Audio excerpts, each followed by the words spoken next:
What a fucking week it's been. I finally finished my hair, but I really hate it because it just feels like factory setting. Like I feel like it needs to grow out a little bit. It's looking a little bit too perfect and it's stressing me. But I really like the orange in it. I feel like it's giving pumpkin patch. I feel like it's giving uh barbecue. I feel like it's giving gingerella. I'm absolutely trying to orient this so it doesn't look as crazy and it doesn't sound like you're in a cup or a candle. We gonna see though. We gonna see. You think I would set this up before y'all get here, but you know, I'm trying to give real. I'm trying to give bitch of the people.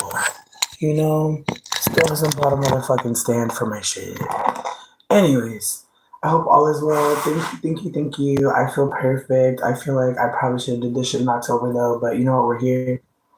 We're here. It's fine. Like I just keep on thinking to myself, like, well, what we gonna do in October, bitch? Because we doing the orange early. But you know what? Who knows? Who knows what the fuck October is even gonna be? Who knows? So with that being said, I just want to come here and be social. Johnny, thank you so much for the kindness. I've been watching old videos of mine and it's been really a whirlwind. Like I really just came here to socialize slash talk shit slash maybe graze, maybe do a little bit political, but mm, mm, mm. I feel like man, I feel like that's the thing about Trump. It's like Biden was so quiet. And I just had a convo with somebody about the Biden era versus the Trump era, and just how between me and you, I know for a fucking fact Kamala was never thinking about being president. I feel like that's the part where I'm at right now. That's annoying me. Is like you could tell that she was not. They were not talking to her about this, and it bothers me so much in retrospect because it's like, sweetie. Like in retrospect, like when I look at Joe Biden, I'm like, I don't know. I have a conspiracy theory. What up, Yusef? But what up, Nunu? Listen, I don't want to spend too much time talking about Biden and Kamala. I'm just like sitting here thinking about how strange the last 4 years actually was, and again, just how now every day we're hearing about people going through trauma. Ultra, thank you. Absolutely. I still have, it sounds like there's like a film over my ear. I actually was just doing like the warm oil in the ear. And last night I did peroxide and that actually helped. So I think I'm still actually needing to get through the wax. I think I might have thought that there was less than there was. And I'm at the end of it, I can tell because there's moments where like I'll hear like almost like a little pop and I can tell there's something there, but the oil cannot make it come out. Like that's it's not working. So um thank you for saying that. Yeah, I wasn't sure about going live today because again, like I've not been feeling the best and I've been trying to like take care of myself. And then I had like a really tragic like realization that like I really don't know how to care for myself when I'm sick. And I had to really sit with why that is.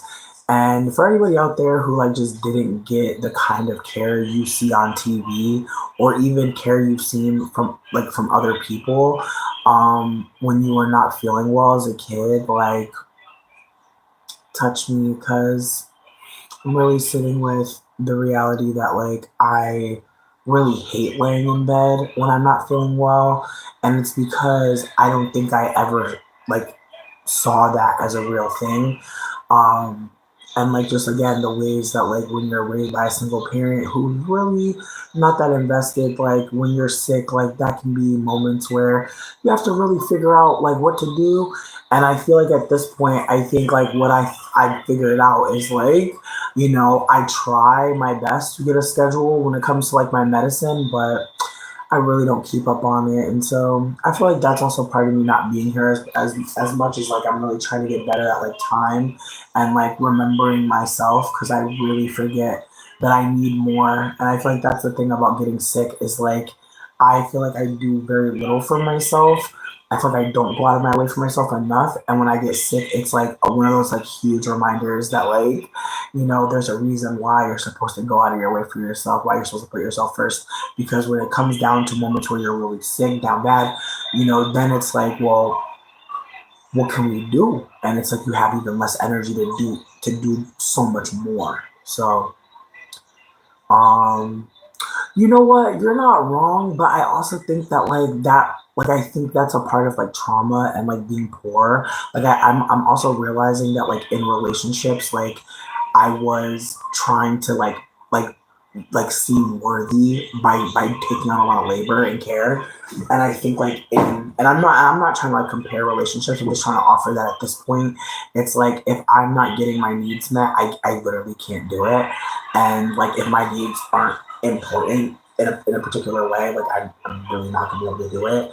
And again, it's the way that like there have been relationships where I was so scared to be like, oh, I actually need like these things because in my mind, I'm like, them already being with you with everything that you're coming with is already a lot. And I wasn't seeing like how I was trying to like make up for like trauma, childhood PTSD, like just all these other things by like doing caretaking, doing emotional labor. And at this point, I'm just like, yeah, um, I really need to be in a relationship with people that can honor our inner children and the reality that we really don't always have it. And I don't know. I feel like I'm trying to just remind myself that there's no need to catch up. You know what I mean? There's no need to catch up. If I'm not where I'm supposed to be for somebody, that's actually great. Like I'm actually really excited to be rejected. Like I know that sounds like really crazy, but I feel like I've been so afraid of people not wanting me around, not wanting to like me. Like now I'm just like that's awesome. Like you know what you can handle. You know who you want to be around.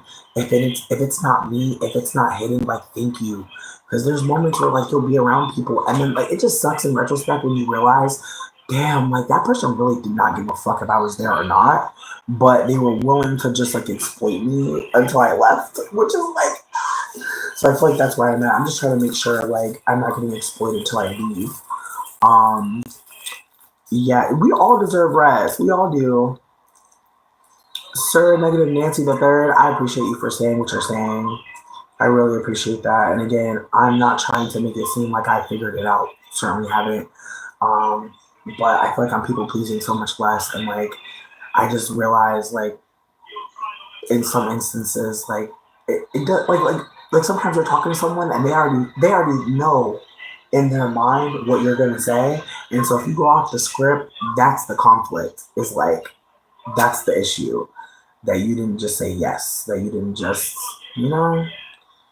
Um, thank you, Chris. We love it. But see, that's the thing. We're not gonna always be able to match people. Like I like think about it. Like I'm sure there's been moments where someone did something for you that you really couldn't do back. And like that's actually okay. Like I feel like that's another part of like friendship that I'm like really holding. That like there's gonna be moments where your friends do stuff for you that you could never possibly give them back. And that's not what the friendship's about. The friendship's not about being equal. It's about being candid. It's about being vulnerable. It's about being transparent. And it's also about going out your way. And I feel that so strongly that like people have gone out their way for me and I've done the same. And I'm not saying that these are things that I'm doing in because I feel like I have to. It's like there's just moments where I have to hold that like some of us are not going to some of us are not going to see how much someone is going out of their way for you. And even if you did, like that's not the point of it. I think unfortunately for some of us, like we don't realize that like people going out of their way for us, that's important. That's what we deserve. But again, I'm saying this to say that going out of your way for people or doing more than what people expect it's something that a lot of us non-black folk and white folk need to be on. This is not a moment to grandstand. I'm trying to call us all in because again, there are going to be black folks that are protesting. I know it seems like this come out of nowhere, but it's actually all connecting. There are going to be black folks at this protest on the 5th. I know some of y'all are going to go. If you go and you see somebody black, please bring extra water, bring extra sandwiches, bring extra food. Bring some gift cards if you don't feel like carrying a bunch of food. Bring some money. Bring some cash.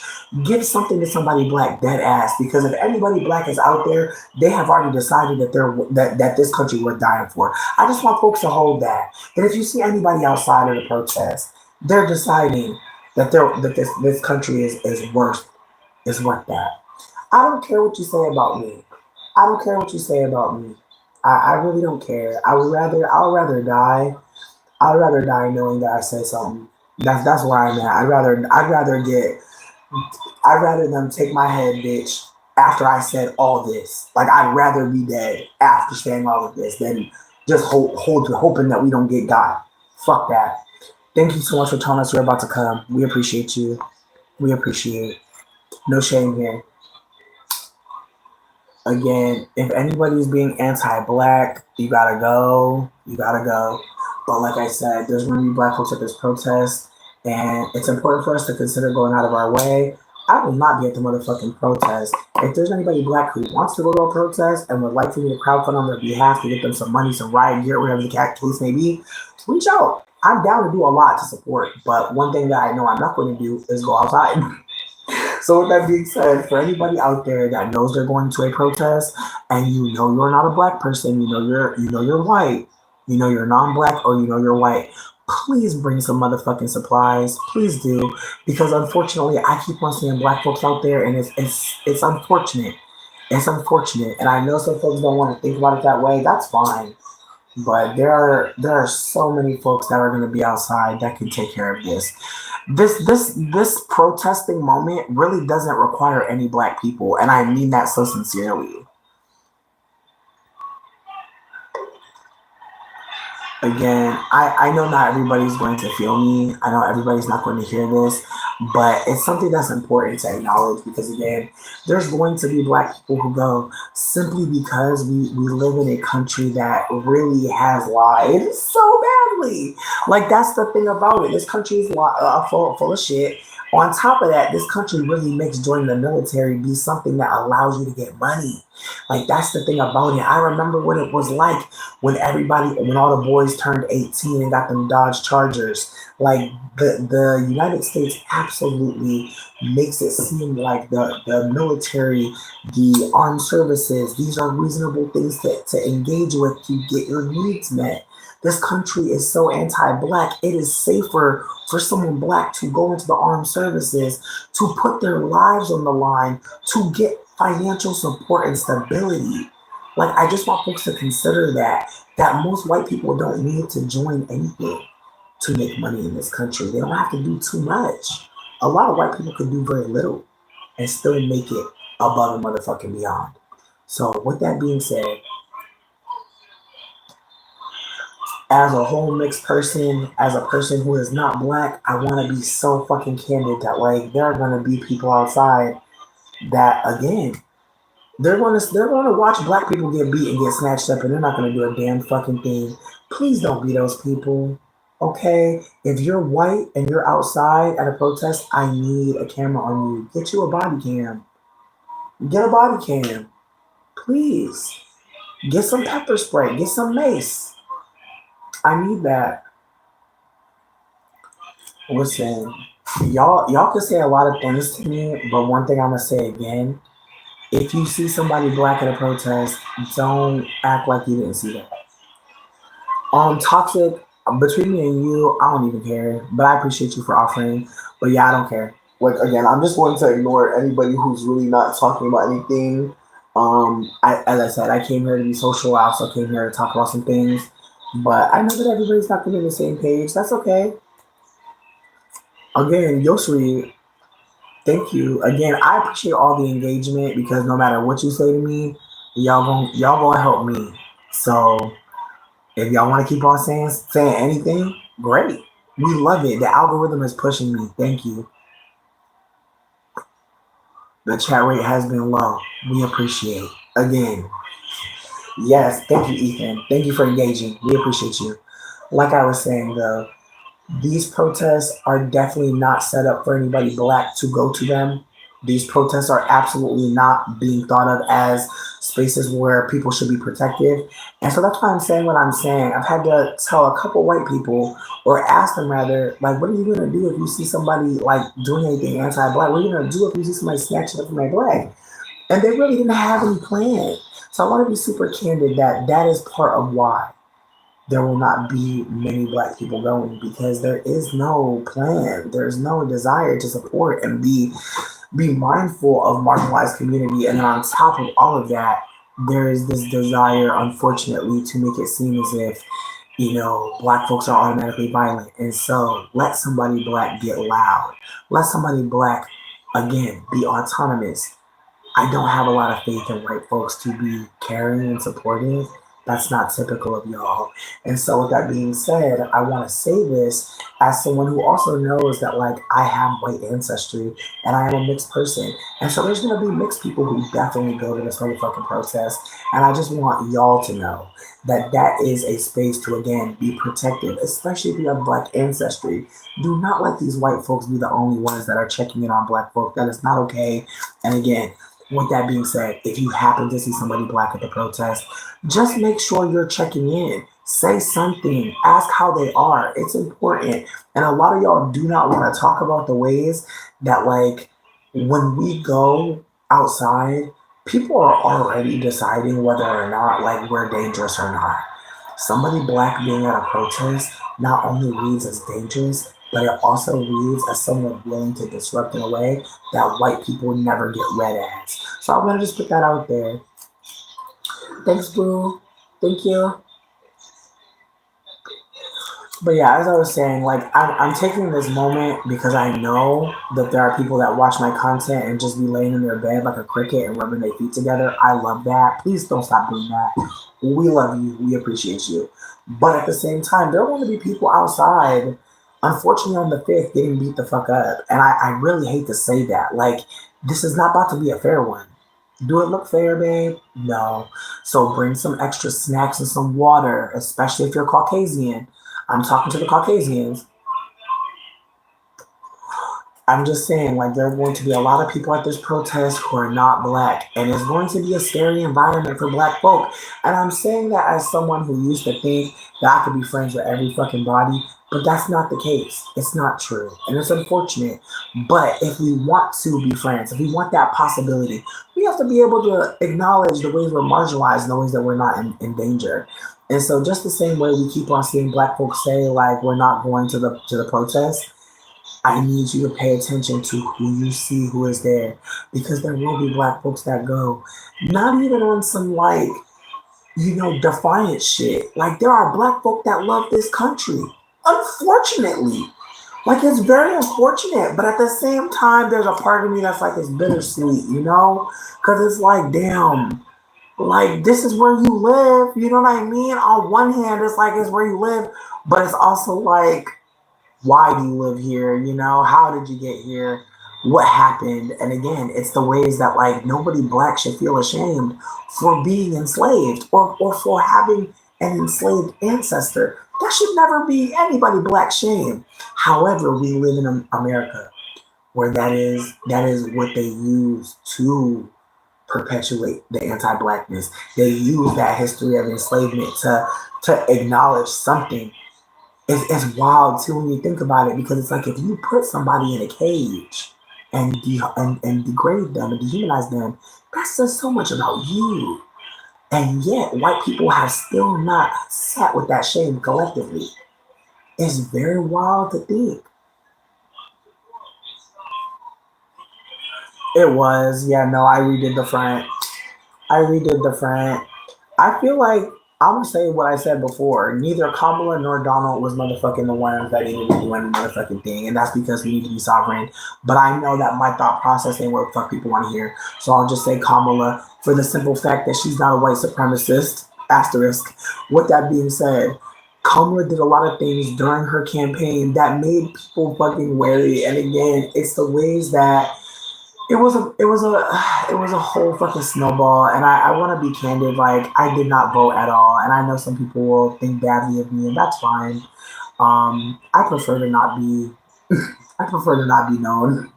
I prefer to not have a voting record. I feel like I voted for Obama, and I feel like that for me. And again, I don't expect anybody to think like highly of me or even be nice to me. Like, if people really are thinking that the election came down to individuals who didn't vote because they were disenfranchised, that's fine. I feel like just the same way that I look at the folks that voted for Trump, and I'm just like, hmm, because again, it's the ways that, like, I know that there were some black folks who were trolling. Like, it's the way that, like, I'm not trying to like do too much, but it's the way that there were not just white people voting for Trump. There were people voting for Trump simply because Trump said, the Democrats don't do anything for you. What have you got to lose? Like, that was a crazy statement for Trump to make, but he still made it. And there were black folks who were like, he's not lying. And it's so awkward because, again, it's the way that, like, this country's anti-blackness has been weaponized against black people, and it happened again. That's why I don't even talk about Trump, because he's just the latest fucking he's the latest manifestation of white supremacy. Like, he's not the and even looking at him, even seeing him, even acknowledging him, it's like, thank you. And see, again, even thinking that, like, anti-blackness is not unfolding, like, again, I understand that there are people that don't see the anti-blackness unfolding, because, again, people have, like, we have so many words to define anti-blackness at this point. Like, it's the way that transphobia is anti-blackness. It's the way that motherfucking misogyny. It's the way that fucking fat phobia. Like, all of this shit is connected to hating black people. And it's the ways that, because there's not enough information in terms of mainstream society on learning, there's so many of us who are just sitting with the reality that, like, this is a very strategic attack against black people specifically. And yet the people who are being hit by it are not just black people. And so that is why there is this loud outcry. It makes me think of that white man who was getting arrested, and he kept saying, "You're treating me like a black. You're treating me like a black." It's the way that white supremacy knows who they want to hurt. It's the way that all these policies were supposed to hurt black people, and it's very clear. But the way that the folks that are not black are sounding out, that's what you're hearing the most. And again, it's the way that there's so many black folks being like, "We're gonna stay home. We're not." And it's the way that there are black folks telling other black folks, like, regulate your nervous system. Like, do not give in. And again, it's the ways that, like, white supremacy may have never considered this, but this move, this Trump vote, it really did make black folks in America align in a way that is historic. Is historic, truly. But also it is very scary to the powers that be, which is why they're doing all they're doing. Every piece of news that's sent out to rile up black folk, it is on purpose. They're trying to get the numbers. Like, that's where I'm at with it. Sweetie, this is why I do drugs. They're trying to get the numbers. They're trying to figure out how many of y'all are aligned. Like, this is what it's all about, it seems like, at this point. They're trying to figure out who is going to run up. And honestly, it's the way Instagram shut off notes on a story. Notice that on April 3rd, there's no more notes on story, meaning if you're live at a protest, you're live somewhere, somebody getting beat up, you can't leave notes about what's happening. There's a lot of stuff, like, sweetie, it's the way I know we're on Threads. Oh, but we don't have to get off Threads. But it's the way Threads is basically Twitter Junior. And we're having a good time, aren't we? But in the back of my, it's like I'm sitting here like, don't we realize Zuckerberg with them?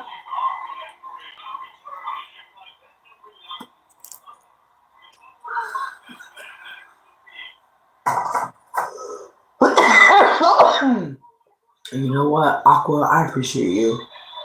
I know sometimes we don't be seeing eye to eye, but I just want you to say I just want to say that I appreciate you for chiming in. You really do bring a lot, and you are. I don't want to say a secret ingredient to be rude. I just mean like there's definitely moments where I'm just like, you know what? Thank fuck, thank fuck you still here. 9.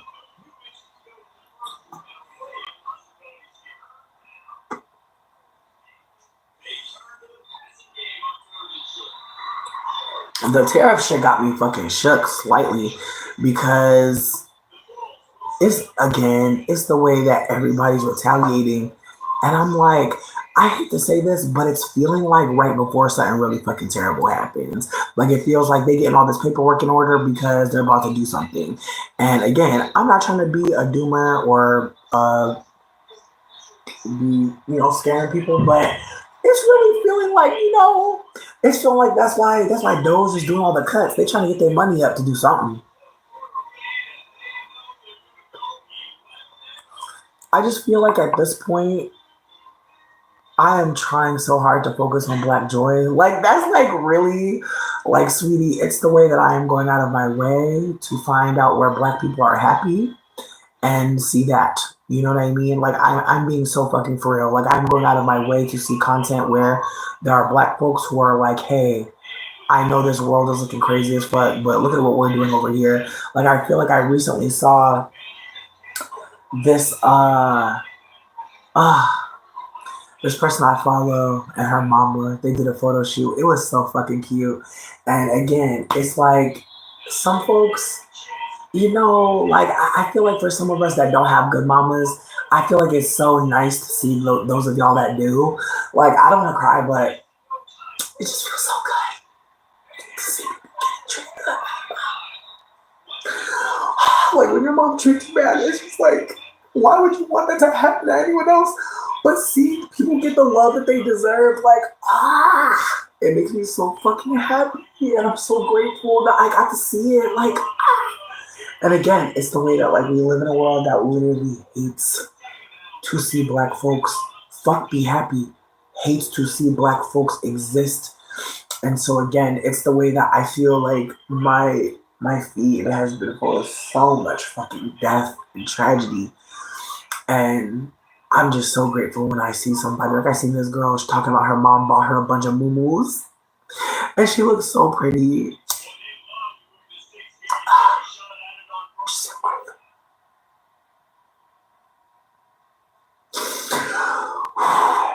I see too much fucked up shit, bitch. It'll really have me like, please, can I just see a puppy? Can I just see somebody with they bird, they pet bird? Like I'm watching people with they pet turtles. Listen, I'm just grateful. I'm just so fucking grateful. Like these are tears of joy, bitch. Like I'm just so fucking grateful that like people are being loved in the midst of this. And me too. You know what I mean? Like I'm being treated very well. Like, bitch, like I'm being treated very fucking well. I have a lot of grace, a lot of love around me. So I don't even want to fucking play. Like I don't know what it's like to be loved in this moment, but it's just like again, people sharing their joy with us online has really been sustaining me. Like I'm telling y'all, it's so hard to read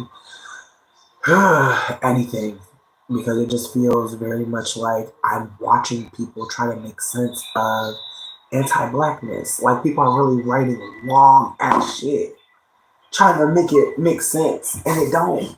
And again, it's the way that like we're all supposed to be scared right now. Clearly, like it's the way that like our country is very 1 foot, 2 foot, red foot, blue foot. Like it's very much like okay, you guys notice how the food price high. Notice how the snacks price high. Like notice how going to the grocery store depressing. Like it's just very much like they're putting us through shit. And again, we in captivity, bitch. There's not one thing here that we can find that they don't know about that we can get, if that makes sense. Like there's no way that we can exist here and like they don't see what we're up to. So that's the part for me that's so distressing is like we're literally living in something created for us to live in. And so anything that's happening to us is planned. It's like if you have a fucking pet inside of a cage, whatever you put inside that cage is what they have access to, right? So it's the ways that like it's just the lack of access we have that is planned.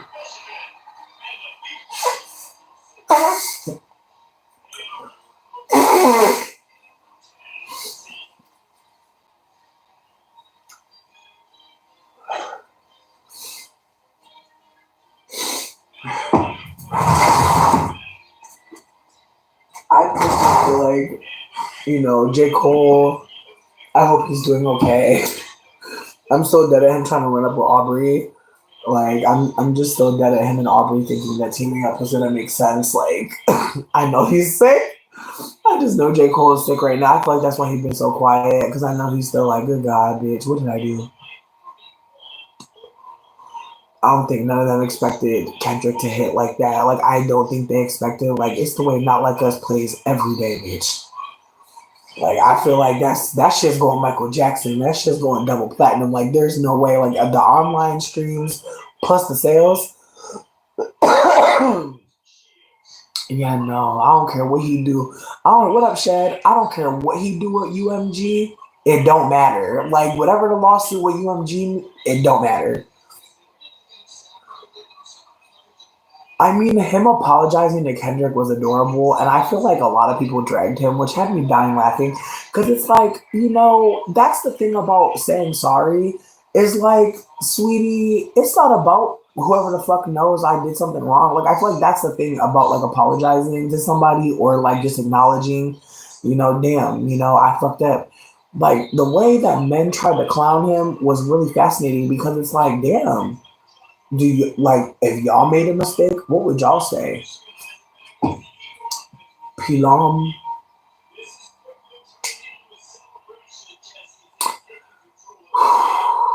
child. Now you know they're going to Girl Scouts. You know it's the Girl Scout dance, bitch. Like let's be real, Palm a little bit too old. Let's be real. Let's be real, baby. He like middle school. It's creepy as fuck. Like I'm not saying anyone is. I don't even want to say one is less, one is worse. But I just feel like it's like, sweetie, it's not even high school.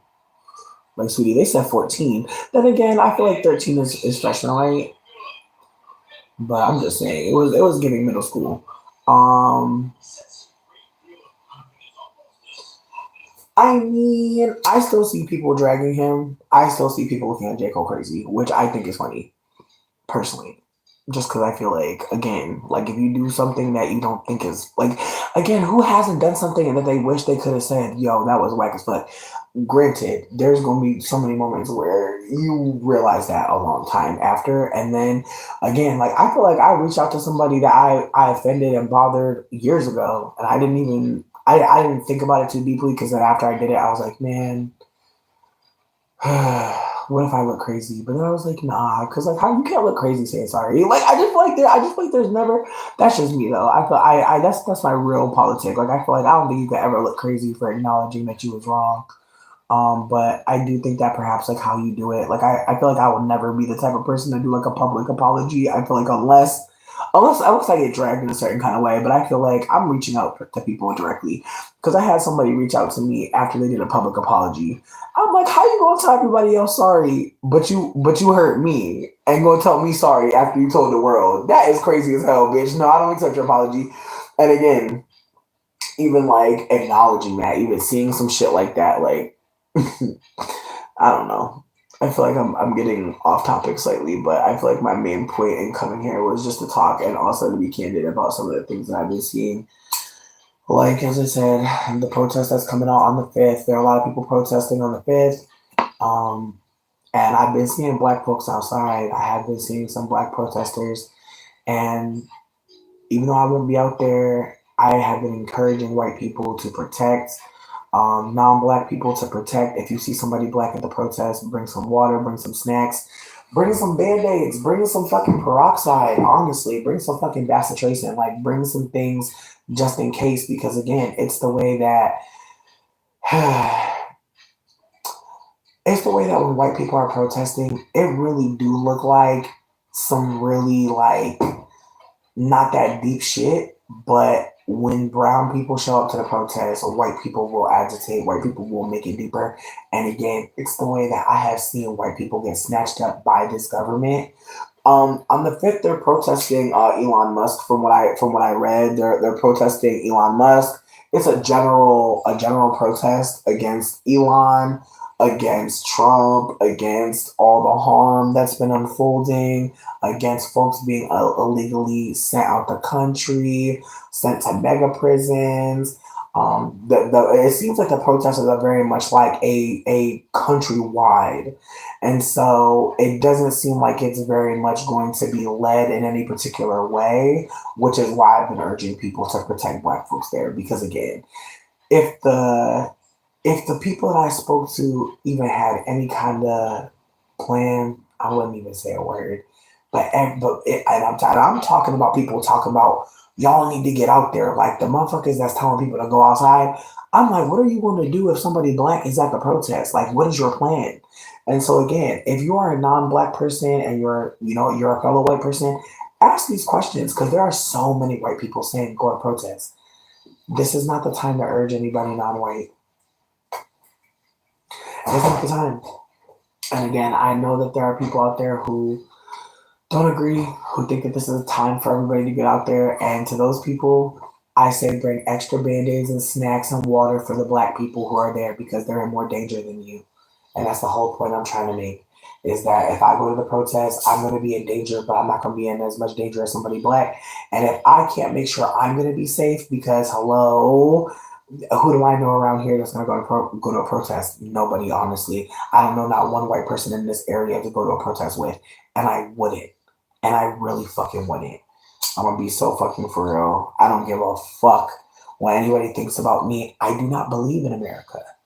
Free Turtle Island. Honestly, that's really my energy. Like my family. Fuck. Mm-mm. No, it's the way I got. This is the way I got plantation folk. This is the way I got. This is the way I got slave masters and enslaved in my motherfucking line. So one thing I'm never going to do is act like I believe in this motherfucking place. I really don't. I can't.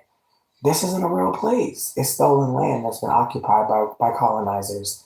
And I have to also hold that, like, my Jamaican father came up over here because, hello, there was a path for non-black folks, not non-black American folks, to come here. So I want to be candid that, like, I hold a position in this country that isn't like everybody else. There are folks that are, that know their parents ain't from here and claim America in a particular way.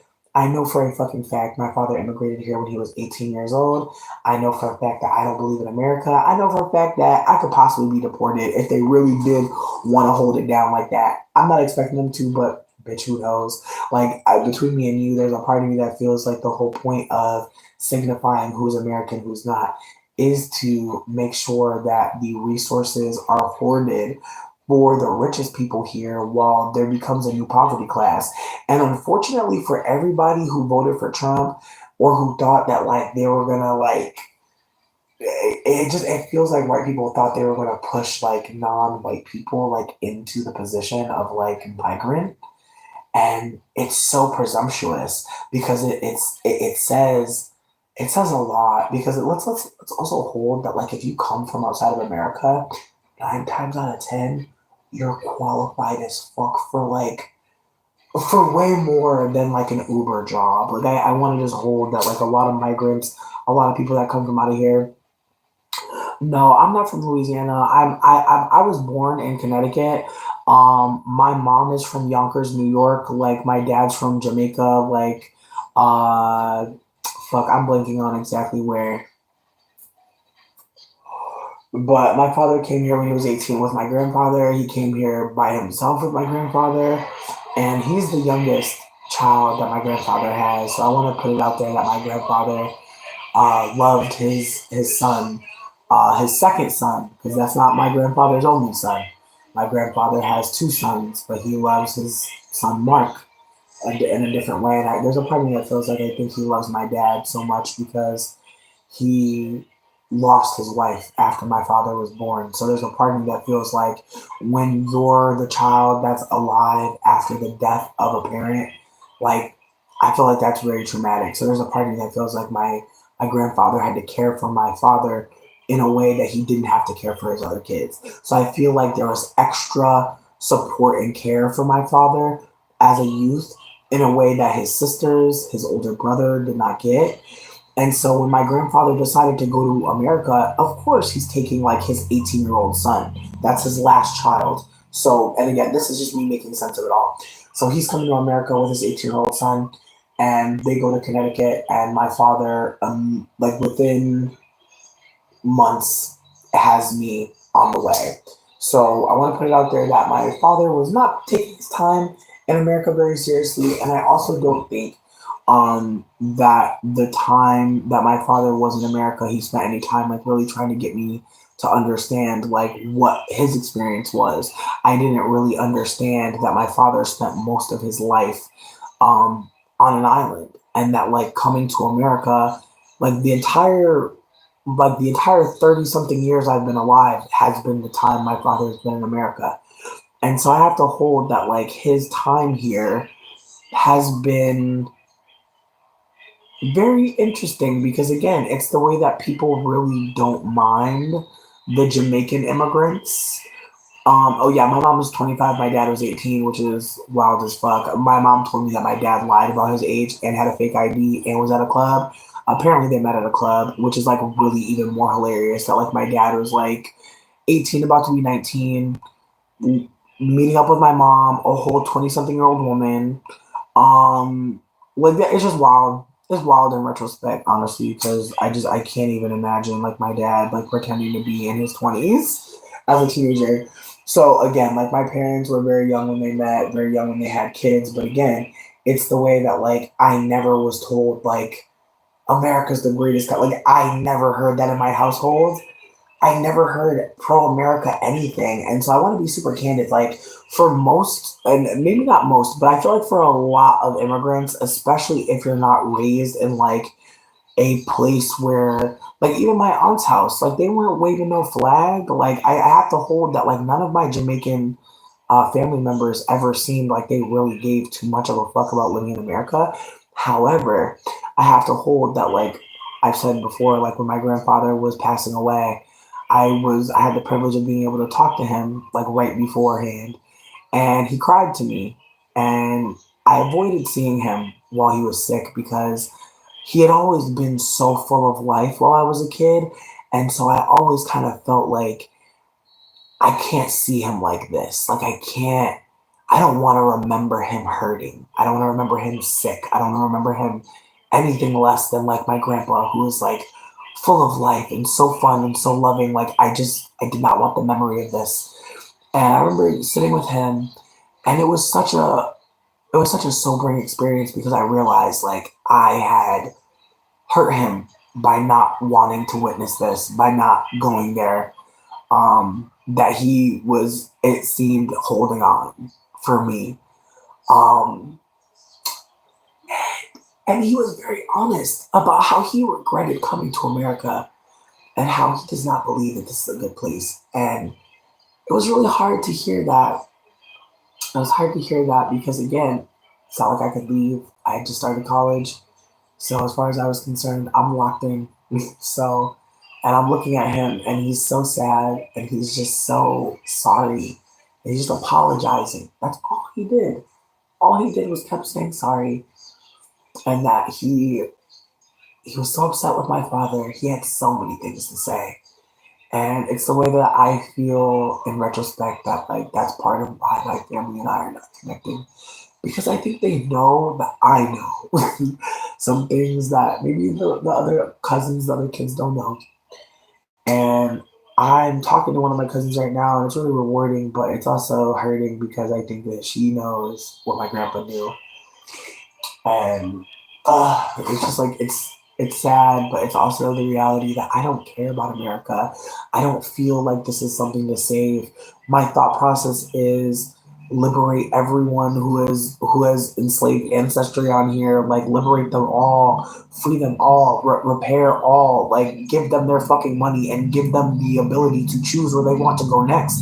Like that's what this country should be doing, is figuring out where folks a part of the diaspora really want to be at, what they want to do. Like this should be a huge initiative. This should be a moment. Again, I think that it can be lockstep with segregation. Stay the fuck away from black and brown people. Like I think that this will work, but I think that unfortunately we know white people don't want it to really work. We know that white people really just want people to be agitated and to get the fuck away from them. And that's the funniest part. Is like white people wanna maintain supremacy and also enforce segregation.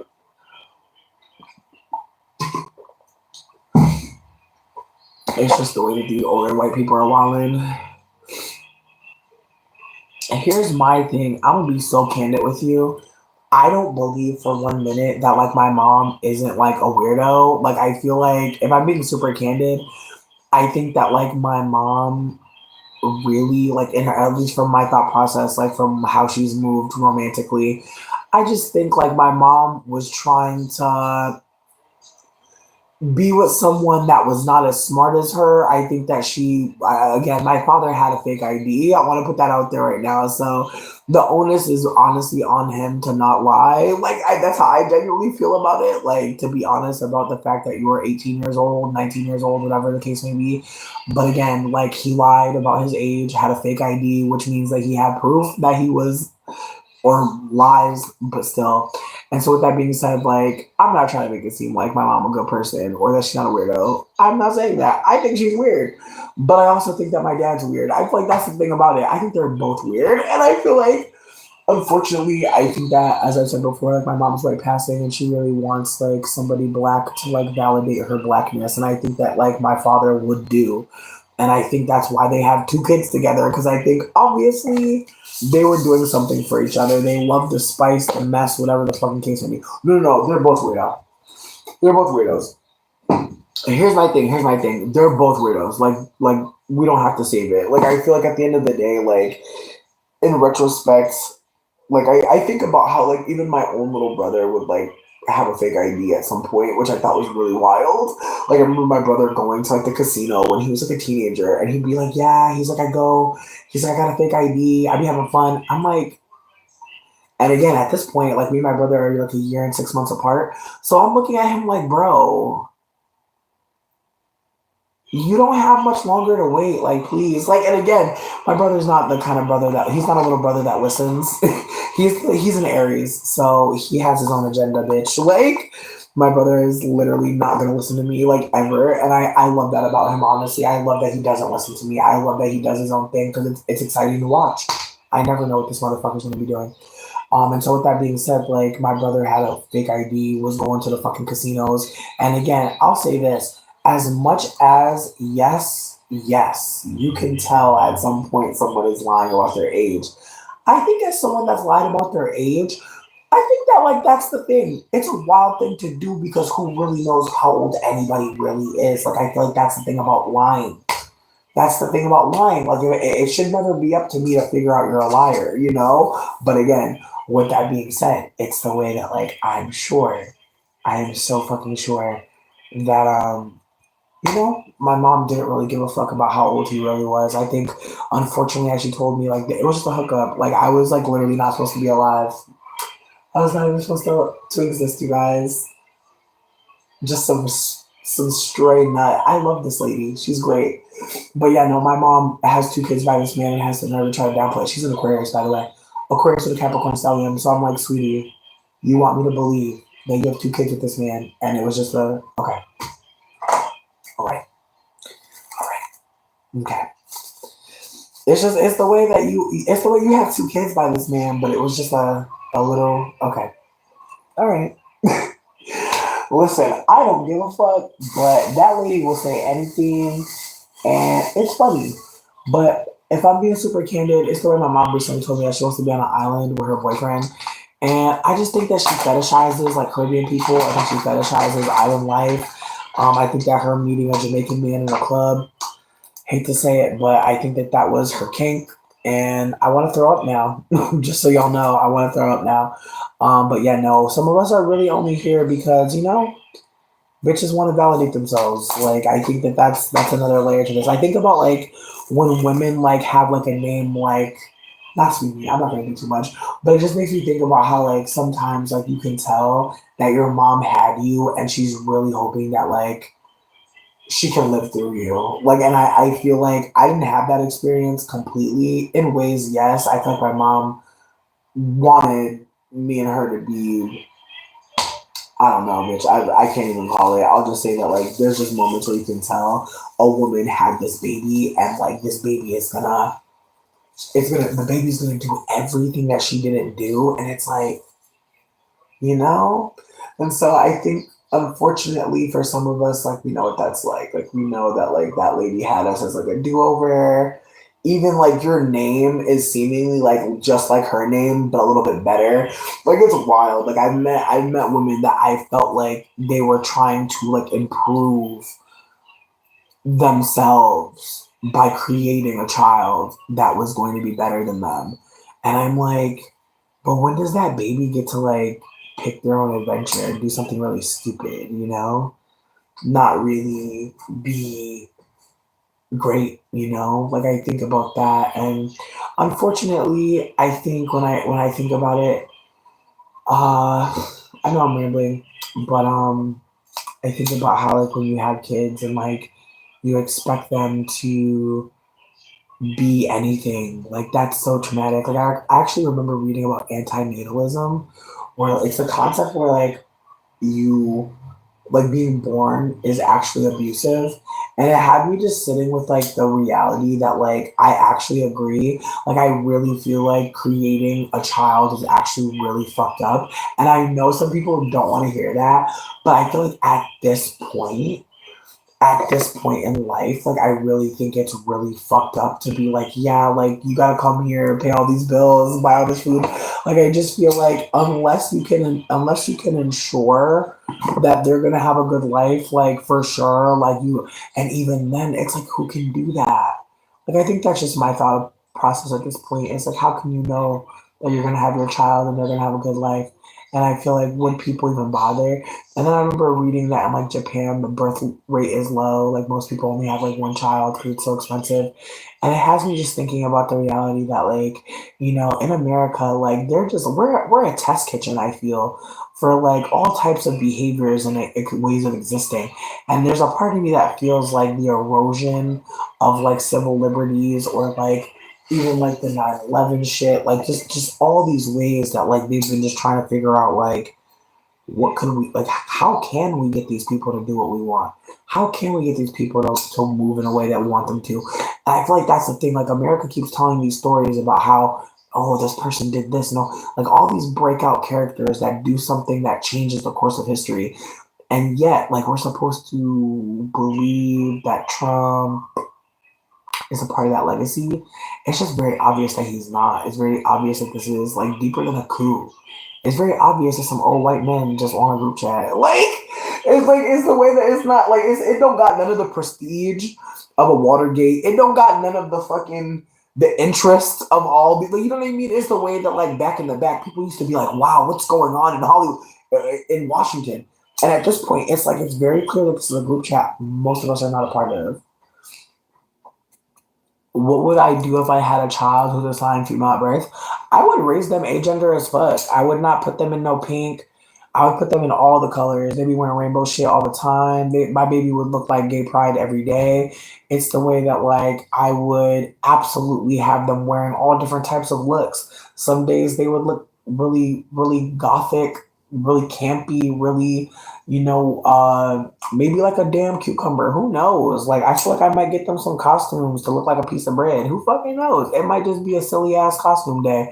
Like I feel like I'm not gonna have my child thinking every day we gotta do the same shit. You woke up today, how you feeling? You wanna wear something cozy as fuck? Do you wanna wear something with jeans? Like what are we thinking? How are we feeling? Um, I wouldn't be on some like, oh, we gotta put on your dress, we gotta do your hair like this or that. Like I wouldn't be doing that, like at all. I feel like my child had freeform hair. They would honestly, there'd be a brush and a comb, if we feel like that makes sense. But I feel like for the most part, I would just want them to exist as free as possible without my projections of what the fuck they should be looking like or what anybody should be looking like. I'm also going to limit TV time. It's not going to be a lot of watching every damn thing. If they're watching something, they're going to be watching something where we're seeing marginalized people being loved and treated kindly. Like, I feel like we're not going to be operating like the world don't tell us a story first. So I'm going to go out of my way to make sure my child hears the full story, but in a way that is actually digestible, because I'm not about to overwhelm them with all of the ways anti-blackness is affecting too soon.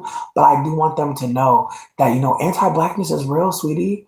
Like, it's a real thing. What up, Miriam? And I don't want my child to ever grow up thinking like it's okay what's happened or that was in the past. Like, no, definitely not. I feel like I want my child to have less restrictions that I had. It's the way my mom would pop my hand with the comb when I just wanted to touch my hair while she was doing it because I didn't trust her. We don't have the same hair. What you doing back there, lady? Got a bunch of bobos, got a bunch of shit going on. That's why my mom would just put all types of shit in my hair, would never ask me how I want to look. It's the ways that like I don't want to make my child better than me. I want my child to be at peace in a way that I never was able to have because I was being projected onto.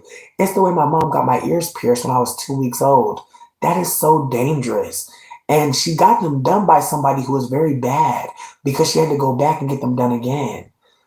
No, white people should be not wearing. Listen, Luke, I'm not about to waste my time. Y'all know what y'all people be wearing. Y'all know what white people. Y'all know what braids white people wear. Wear them two plaits and go. Stop playing games. Y'all know y'all be doing that one power braid, that one French. Do the French, do the pigtail, and go. Y'all really want to fight, and I don't get it. Like y'all, like your hair. Like, you know what though? I'm gonna stop because I feel like once y'all really get into those motherfucking expression packs, once y'all really get into those just you know what? I'm not gonna say another word because y'all are gonna find out the hard way. Y'all gonna find out the hard way. Just like that girl making that rage content talking about, oh, these are Viking braids, and now her hair falling out. Now she looking sick. So I'm not gonna say another word. Y'all already know. Y'all be wanting people to fight y'all. Nobody wants to fight nobody, right? Um, I mean, here's the thing. I feel like, of course, you want your child to like have a better life, but I also think that like we live in a white supremacist world, so the preparation, like it's the way that I see parents teaching their kids how to survive drownings. Like it's the way that I see kids being taught how to survive a house being burned down. Like it's the way that people are teaching their kids how to survive things that a lot of us didn't like they just happened to us, right? And either we made it or we didn't. So it's the way that like there's a lot of preemptiveness. And again, we're in the age of Aquarius. There are a lot of things that can happen to children. So there are going to be parents who say, you know what, before my child becomes a victim, I'm going to tell them. It's the same with the people that are going out of their way to tell their kids. Like I've been seeing content from people. Like there's this coach who has to tell babies, you can't kiss coach. Don't give coach a kiss. Like adults acknowledging the children, there are things that we don't do. You don't kiss me. You don't kiss me. And again, it's the way that like the baby almost started crying and he's like, it's okay. Like it's the way that like boundaries is it takes two people. It's not just you setting them, it's also someone honoring them. And then also acknowledging how old that person is and can they honor it? Do they know how yet? And so again, it's the ways that like when you have children, I'm sure it's terrifying, but I'm also sure there are people who, do not know how big this is going to be. Like again, there's a big conversation happening right now where there are a bunch of women talking about how um they regret being mothers. Like there's a big combo about women who regret motherhood happening right now. And I'm so grateful for it because again, it's the ways that I feel like at 35, I know I'm not doing that. It's the way in my 20s I thought I might, but it's the way that once I hit 30s, I was like, oh nah. I like how my pussy sits. I like how my pussy sits. When I cough off the weed, I already pee a little bit. I can't take that risk. I can't take that risk. Like I already got a weak bladder, babe. I cannot play with no baby. No God. And then on top of it, I'm already fat. I can't imagine a baby living on top of my belly, bitch. That sounds crazy. Hell no. Like, bitch, I've eaten a hamburger before and felt winded and tired. Like, I can't imagine I ate a hamburger. I only got maybe 85% of it. My baby eating all my food. That's crazy. I can't do it. Luke, I'm gonna tell you right now, this ain't the space for you. I could tell. I could tell by how you're communicating with me because look at it. You asking a mixed person, you're asking someone who's not black about racism. Why? But also, why are you also why would you even ask anybody about racism in a live where we're not offering that? Nothing about this live says talk to me, white person, about anti-blackness. I'm not offering that to you. But here's the thing: the idea that you think that you could do the same, that you could just do something different, it don't work like that. Anti-blackness don't work like that, Luke. But it's okay. I appreciate you for whatever this was supposed to be. But I really feel like if you really want to learn something, go to my community tab. This is not it. Like, you clearly want to talk about anti-blackness. Luke, if I couldn't read, I wouldn't be able to communicate that you're in the wrong place. You clearly can't listen. So I got one more minute, and then you can go. I got one more minute, and then I'm cool with you leaving. But I would just consider the tone. You know, if you're gonna be curious, stay curious. If you don't care, that's fine. But I can't. I feel like again, asking somebody about braids is bizarre. Like asking, especially asking somebody black, like it would be even crazier if you were talking to somebody black like this. Like I feel like that's the other part of this. It's like I'm grateful that you're bothering my mixed self about this, but I'm trying to acknowledge like this is not something you should be doing. Don't ask nobody about can white people wear braids. This is not the time. It's just not the time, dear. Yeah, and you know what? And you know what, Luke? And what did y'all do to Martin Luther King? And what did y'all do to the man who gave you that line? Stop. Luke, honestly, it's free to go. It's free. Like I said, I gave you 60 minutes, I gave you 60 seconds, and this is what you did with it. You gonna remind me that y'all killed Martin Luther King? Like, do you see yourself? Do you see yourself? Like, this is why you gotta go. Like, you're like, I swear, it's so dangerous to be kind to white people. You try to talk to them, and what was the point? Thank you, Meryl Streep. Again, it's the way that I have to just keep on reminding myself.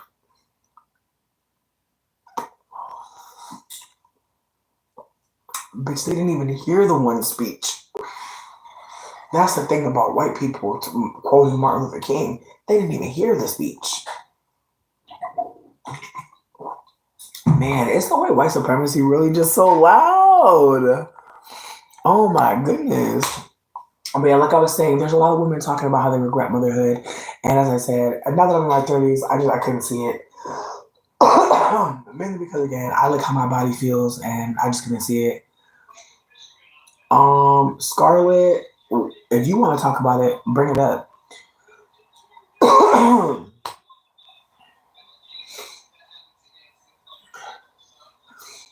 Right, Charles. That's what I'm saying. It's like don't be reminding me about Martin Luther King, especially not now. And again, it's the way that the climate feels so different, doesn't it? Like I don't know about y'all. Aries season just got an energy to it, don't it? Aries season just got a speed to it, just got an energy to it. Like get the fuck out of my like. Ooh, Aries people, I know. Oh man, just the energy these past couple of days got me so mad that my ears still fucked up because there's just something about being sick when it's nice outside. That should be hurting me. That's nine. That's really dope. Like I hope that, and this might sound crazy, but like if possible, maybe like record it. Like there are a lot of people, like there's just a lot of things missing right now from the internet. A lot of stuff getting deleted. So if you're able to share anything like that, like I feel like there's a channel where somebody just plays a record player the whole time, and I'm just like, yeah. And there's so many people that don't never hear a record player. No, Meryl Streep, and that's the thing too. It's like I be feeling like gaslit because it's like they've always been here, right?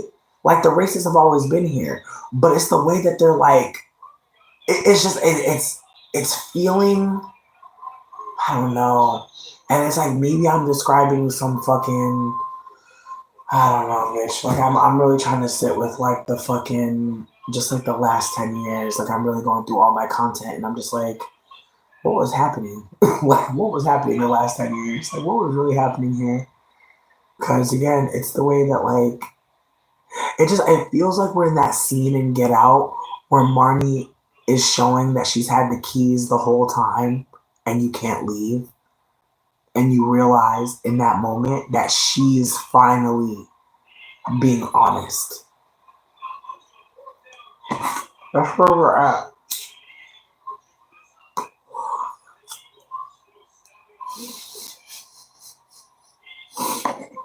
It's the way Dane cut his beard, and I'm waiting for it to grow back. It's a long wait. And then also it's supposed to be summer, so I'm like, I feel like he about to cut it again, bitch. It's tragic. You know what, Turnips? Thank you for being here and saying this. Truly. But you know what though? I also want to hold space for like the beginning of call out culture and like cancel culture and like the idea that like if somebody does something wrong, like what makes sense is like everybody, and when I say everybody, a group of people like dogpiling on them. I feel like in ways there's a part of me that knows like I was part of that shit. Like I was definitely a part of like dragging people and like, you know, you're being anti-black, not even seeing my own anti-blackness. Like there's definitely ways that I look at the last 10 years and I see where I've gotten it wrong. And I've been trying to be very vocal about getting it wrong, not necessarily saying that being outspoken about anti-blackness is wrong, but the ways that we bring things to people, especially non-white people, like the ways that we talk to each other can actually impact like how much we actually connect to something. But that's the thing, though. It's like I've experienced people dragging me, sure, but like I feel like did I die? Like I feel like I have to hold that like I never got a death threat. Nobody ever doxed me. Nobody ever said where I lived. Like I have to be candid that like the worst of what's happened to people never happened to me. No one ever got my IP address. Nobody ever looked me up. Like I also have to sit with the reality that like there are a lot of times where us mixed people, especially as light skinned people, will think like people don't like us. And like I've had to really sit with the reality that like as much as like I don't think that like I've done likable things, I think it's more that like people were just like taking space, like trying to perhaps figure out what the fuck was happening here. Because again, I did think I was a black person. I thought that I had authority in some way. I think even acknowledging that as another part of like, you know, recovering from anti-blackness in ways like acknowledging that like when you think like that you're mostly a black person, what will you do, what will you say, how will you move, what will you tell people? And I think about ways that I would shut things down or ways that I would talk to people. And again, I didn't have a lot of empathy for people, and now I do because I have sat with the ways I was anti-black, the ways that I may be anti-black again. It's not something I'm planning on, but again, it's the ways that like if I'm not willing to hold that I've done the thing too, then how am I going to be treating people? And there's more people, babe. Imagine, yo, you know, I'm gonna let him stay because he's obsessed with me. Thank you. Like honestly, I need to get my haters up. Like summer's coming. Summer's coming, you guys. There's not enough haters here. Yes, Gray. Thank you. Thank you, thank you, thank you, Gray and Brady. Thank you so much. Like again, y'all, like that. Like I know some of y'all don't want to hear this, but just like on Tumblr, when like people would send weird ass messages on Tumblr and I'd respond to them, and people would like follow me and think I was so funny. Like I'm gonna treat them just like that. Like I don't care unless asterisk unless they're being like extremely disturbing. I don't care. I don't give one fuck. Let them stay. I feel like at this point I have to remember that like white supremacy is so evil. Exactly, but you're still typing. Thank you. Like I said, white supremacy means that like there will be people that will always like think it makes sense to like be mean to me, and YouTube actually rewards me when people write things in the comments. So don't delete their comments. Let them live. Unless again, it's violent, wayward. We're not fucking with it. But this person telling me to lay off the joints, I don't give one fuck. Let them go. Let them keep on talking to me for free. I love it. I love it. Get my AdSense up, baby. I got a check coming this month, bitch. That's why I'm acting like this. I'm gonna be super, super fucking real. Like, I feel like I usually don't monetize most of my content because, bitch, what am I talking about here? A lot of this stuff is like content from other creators. A lot of this is like things that aren't happening to me. And even if it is happening to me, there are just so many things that are borrowed that I'm not really trying to make money off this channel. However, there are people that hate upon me and they do help my AdSense go up. So I'm really grateful for that. Like in the lives when people are writing stuff, it helps. When people type a lot in your lives, it tells YouTube like this is a live that's fun. People are engaging. Let's push this one. Let's run an ad on this one. So again, I am definitely trying to get money off the haters. It's summertime. It's here. Yeah, I'm just, again, I know some people will not appreciate that, but it's the way that people hate fat people to a degree to where it can actually make us go viral, which is insane. I'm aware, but a large part of my following early on in YouTube, not even YouTube, a large part of my following period was me making fun of people trying to make fun of me. Like I literally would just like make fun of people for being mean to me as a fat bitch, and people would literally be like, she is so funny. Let's follow her. It's really sick in retrospect that like people have to go through harm and then that not accepting the harm is like what made people like me. Weird, but hey, again, I'm not against it. Like I have some comebacks, not for all of them, but for the most part, I'm not against like going back and forth with some silly ass people. Again, you're still talking to me. I did get your attention. Exactly. Exactly. Exactly. So again, like all I'm saying is like I know some people are coming in here and they're like white supremacists, they're demonic entities, perhaps. Yeah, like let's not talk to those people for too long. Exactly. Exactly. Exactly. Like again, I don't want anyone to think for 1 second like I'm up here trying to like fight with people all night. Fuck no. Like we're having a chill time. But like if someone's gonna come in and keep telling me to stop smoking, like, okay, I'll give you some energy. I'll give you like that's what people want. Let's be real. Like we all come on. Well, maybe not we all. I know some of y'all are washing dishes. You're doing great, bitch. You're doing great. Make sure you put on some lotion afterwards, some shea butter. For real. Dishes is crazy. I see you though. It looks great. I'm crying. No, I smock, Peyton. I'm only smocking tonight. Um, no, no. See, Joshua. See, that's the content we're not doing.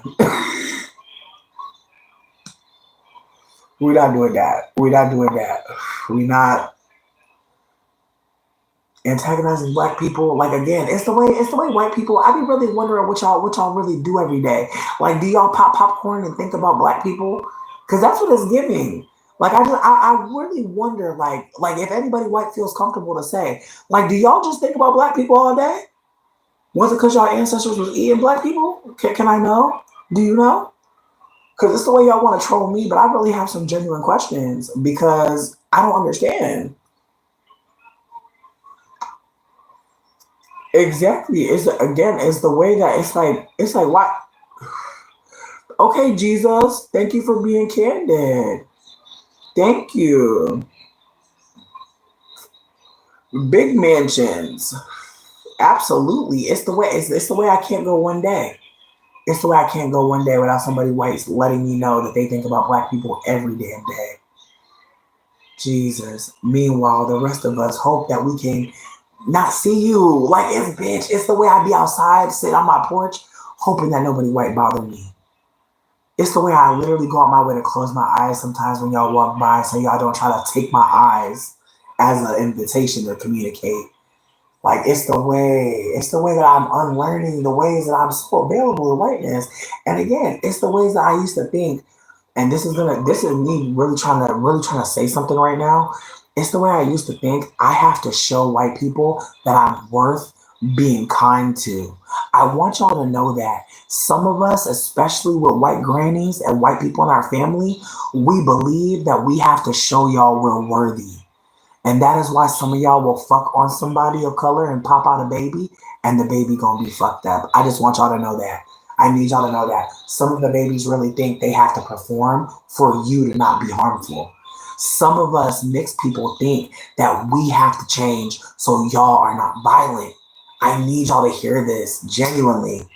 And it wasn't until I started listening to black people that I started to actually hold that there's not one thing anybody of color needs to do for y'all to change.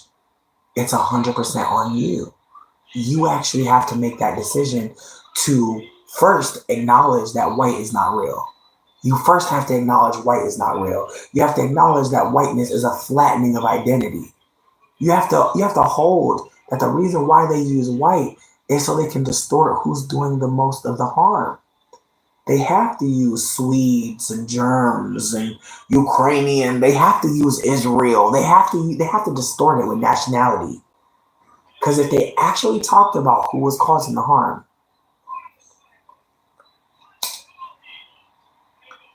listen, we can't see everybody as people because of white supremacy.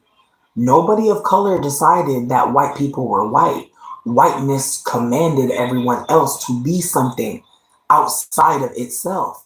Whiteness chose the tempo. We're playing the music, but keep in mind, they chose the way that this shit is going.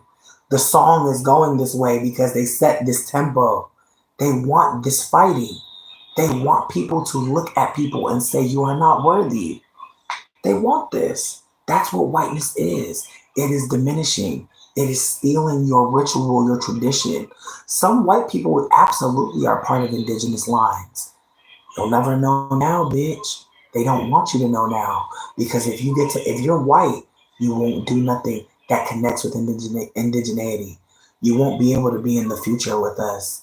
Because the future is indigenous. Some of y'all can't come because you're going to be on some colonizer shit. And I'm trying to uplift this to you. Because if the future is indigenous, what happens next? If we know that the future is we belong to the earth and we are nature, what's going to happen next? Can y'all see? I want y'all to pay attention. We are living in the colonizer's imagination. Whiteness created all of this. We are in a we're in a closed society. It's why we don't know too much about other countries. It's why we don't see their news. It's why we push our news, our media out there to them. They're selling our lifestyle. They're selling our individualisticness. They're selling this. I'm not indigenous. I'm a whole mixed person. I'm not claiming that I'm indigenous. I'm saying the future is indigenous. I'm saying that we are nature. We are not colonized soldiers. We're not just figures on a board. Like we're actually a part of the earth. We're just as wild as water, as rivers, as wind. We are wild like that. But where are we right now? What are we doing to realize that? Like, how are we living in reality of that? It's hard. It's hard.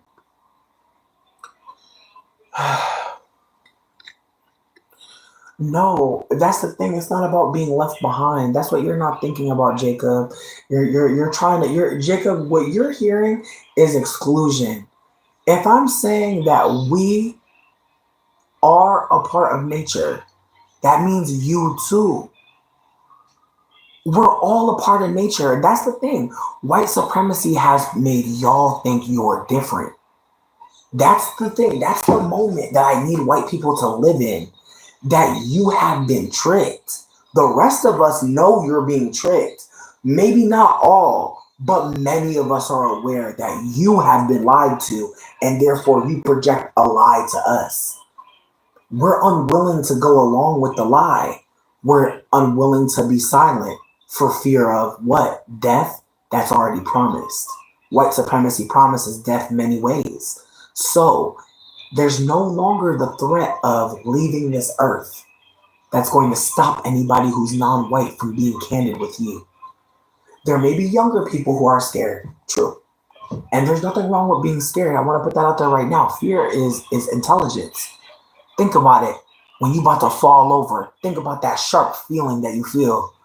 That's fear. You don't want to hit the ground. Think about when you're going real fast in the car. That, ooh, what's that speed limit? Looking for the sign.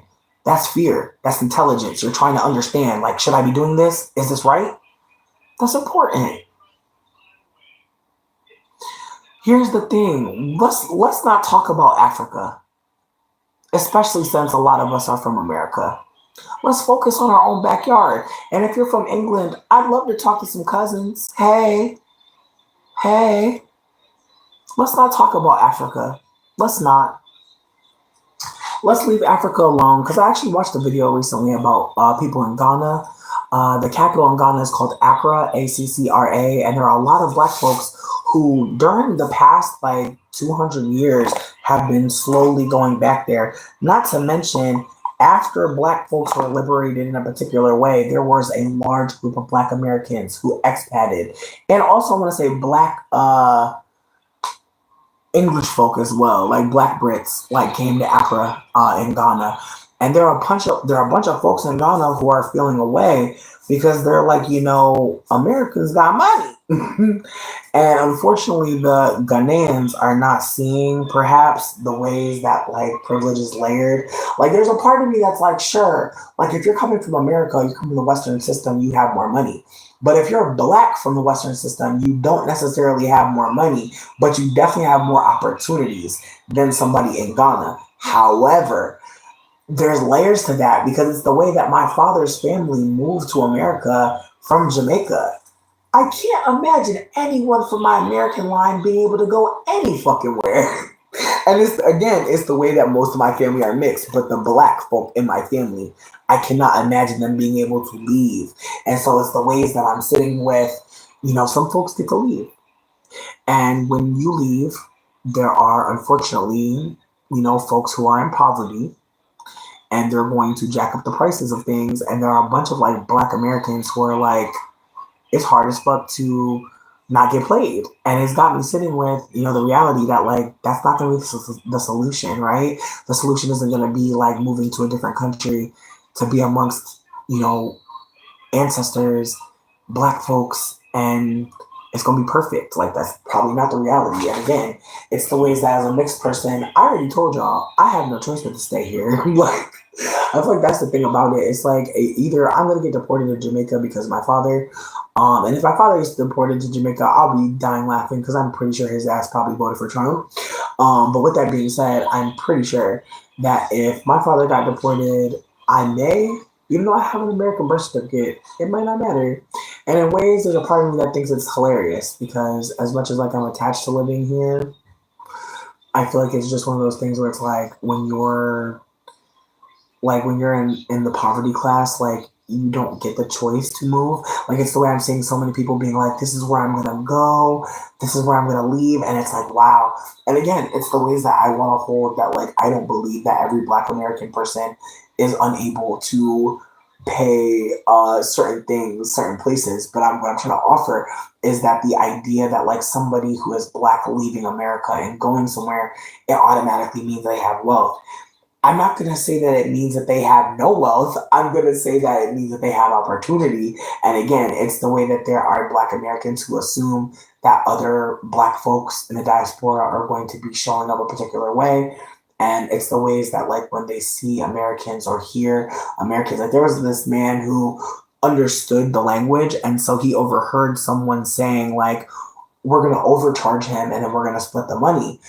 And he revealed to these men, like, I speak this language. And it's the ways that, like, on one hand, it's like that's perhaps their way of combating colonization. Like, they're like, the colonizers are here, let's get their money.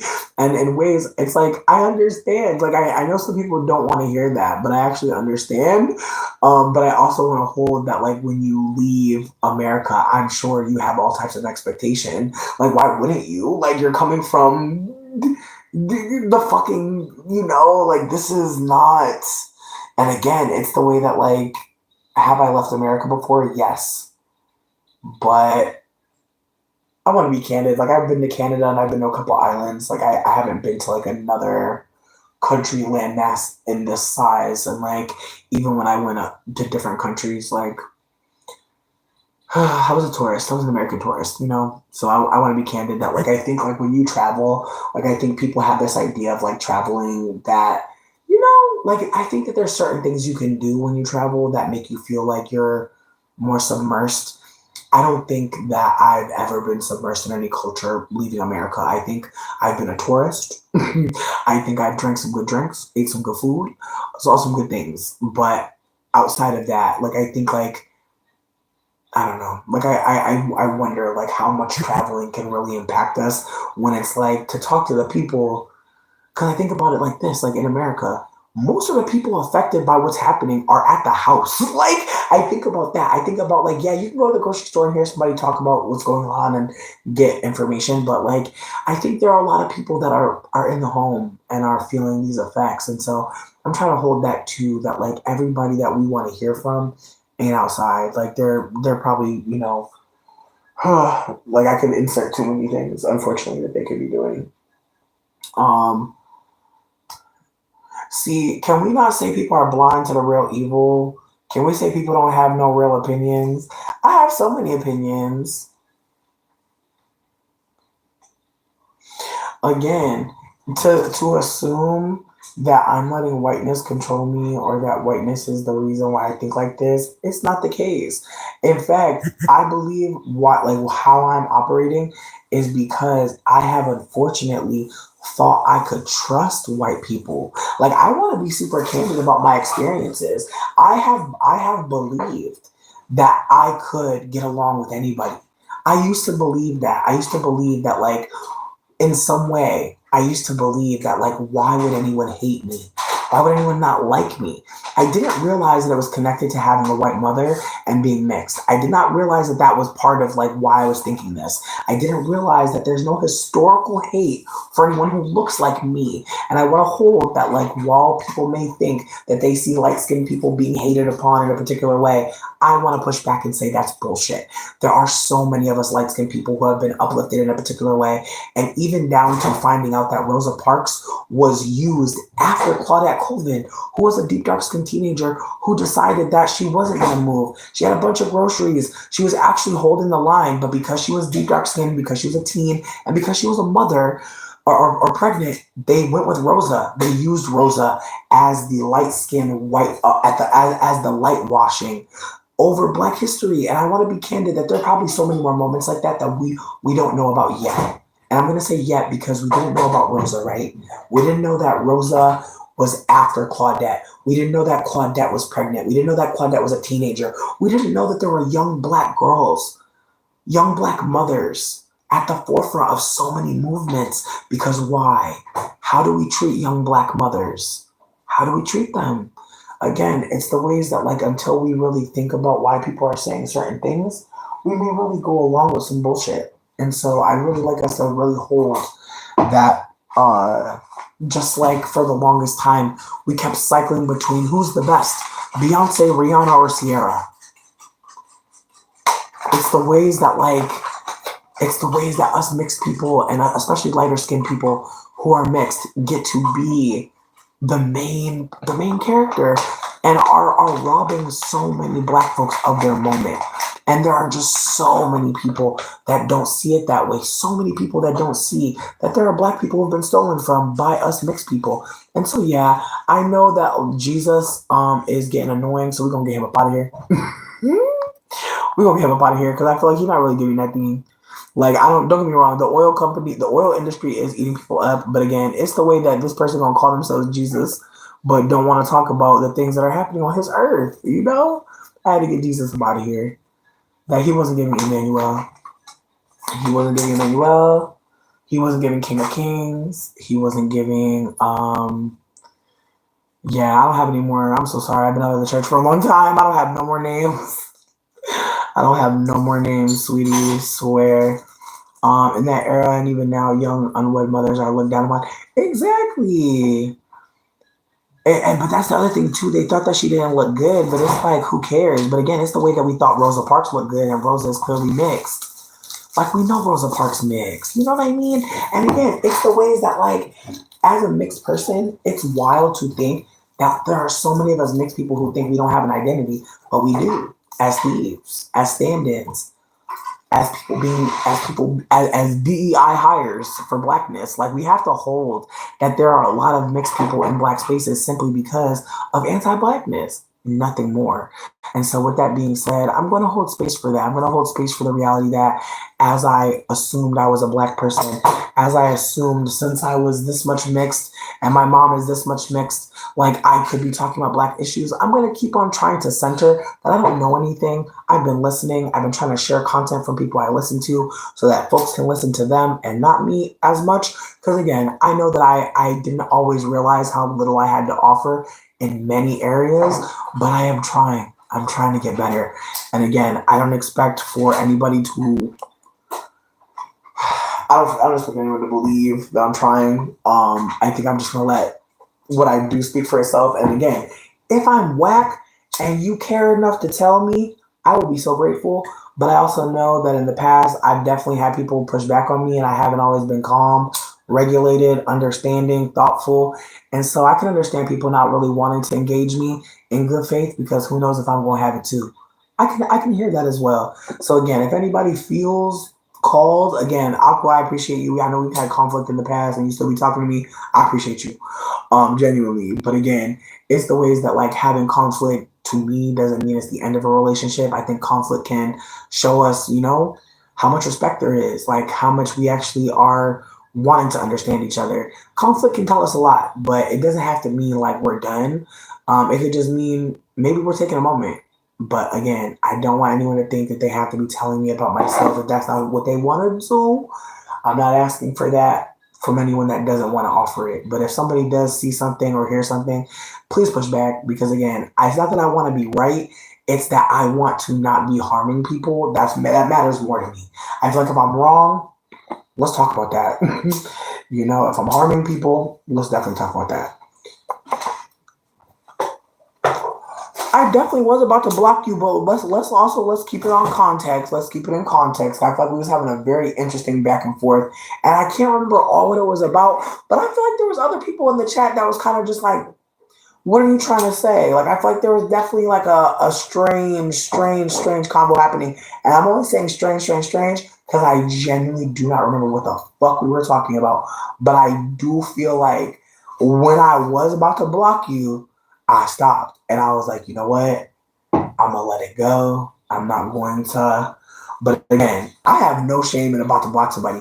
I'm grateful that I didn't block you because we've been having a great conversation today. You know what I mean? I'm gonna hold this in my mind. And remember, you could have blocked somebody and they was actually cool. But again, if we have conflict, I am trying my best to communicate through it. I'm gonna get it wrong sometimes. I am. I'm going to fuck up. I know that. Am I okay with that? No. But I don't want to set myself up for failure and make it seem like I'm going to do my best every time, you guys. I'm probably fucking not. So in this moment, I'm about to just hold that again. We did have conflict. I was about to block you. I was. That's true. But look at us. Who would have thought? You know what I mean? Who would have thought we would have made it? I didn't think it. I did. I didn't.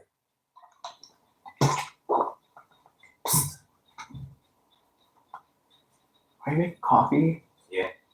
Boo. Why? That means you're leaving tonight? Yeah. Boo.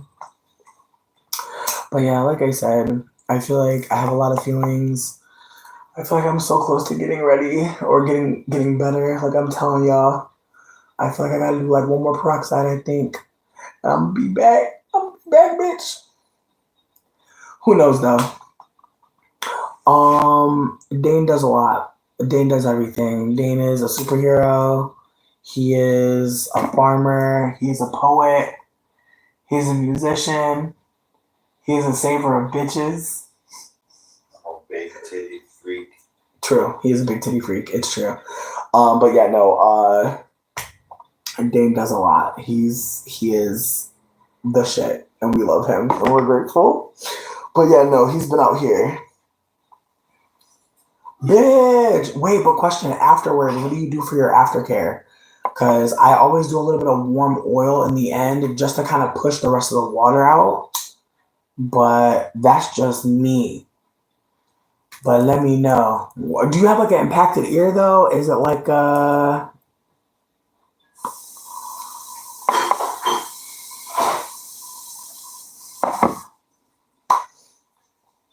so curious.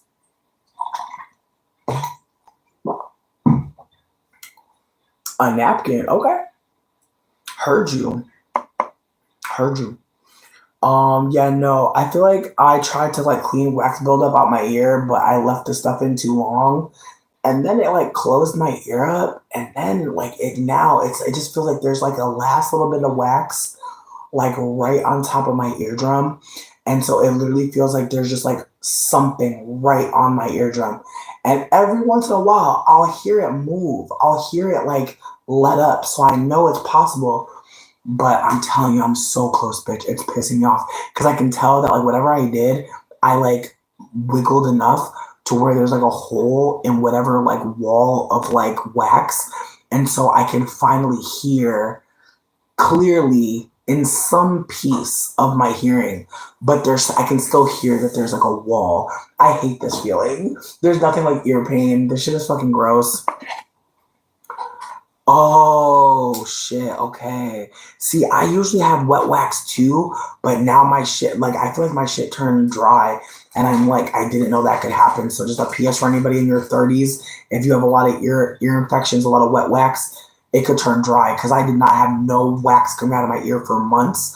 All summer, I was like, oh shit, I'm able to swim, I'm doing good. I mean, here's the thing about it is like at this point, I feel like my ears I feel like they're underwaxed. I think that's why I get swimmer's ear so much. Like there's just not enough wax. And I think for whatever reason, I think it could be dehydration, age, premenopause, who fucking knows really. But I really do think something happened because like my ears have never been this like dry. Like I usually have a lot of wet wax. So just putting that out there that if you have dry ears in your or wet ears in your 20s, you could get dry ears in your 30s. I didn't know that was possible. And I usually get swimmer's ear every year because I usually don't have enough wax. Now it feels like there's too much wax, which is again terrifying, but we're gonna just keep working at it. I really do feel like by this weekend I should be good. Like I should be good before Monday. I pray. I'm definitely gonna do like a treatment tonight, but I fucking hate it. But yeah. Okay. Word. I feel like that's the thing. I used some peroxide the other day, and I think I'm gonna do it again tonight. And then do like a little warm compress. I'm telling you, it's breaking up. I can feel it like right here before my ear. It just you can hear something right there, and it's like what the fuck. I hate ear stuff. It's evil. But it has got me thinking about fucking sign language low key. Like that's one thing that I was thinking about like this whole time that I was having a hard time hearing. I was like, man, I really do wonder like what it would look like to start learning sign language. Because again, it's the ways that I'm really just sitting with like ability. And I was just thinking about today, like how I definitely want to go for walks and shit. And I really don't be going for walks for no reason, like for no fucking reason. But I really want to be someone that really like just puts themselves outside sometimes. But it's just been so hard recently. Like just moments, I just get moments where I just get like worried. Like I just get moments where I just get anxiety. And again, it's the ways that like I know that we're like in a live and like people are writing silly shit like, oh, do you like KFC? And just, weird shit. But the thing that truly terrifies me is the racist person who's like driving down the street and hits you and knows like, Jacob, thank you for being here. We love it.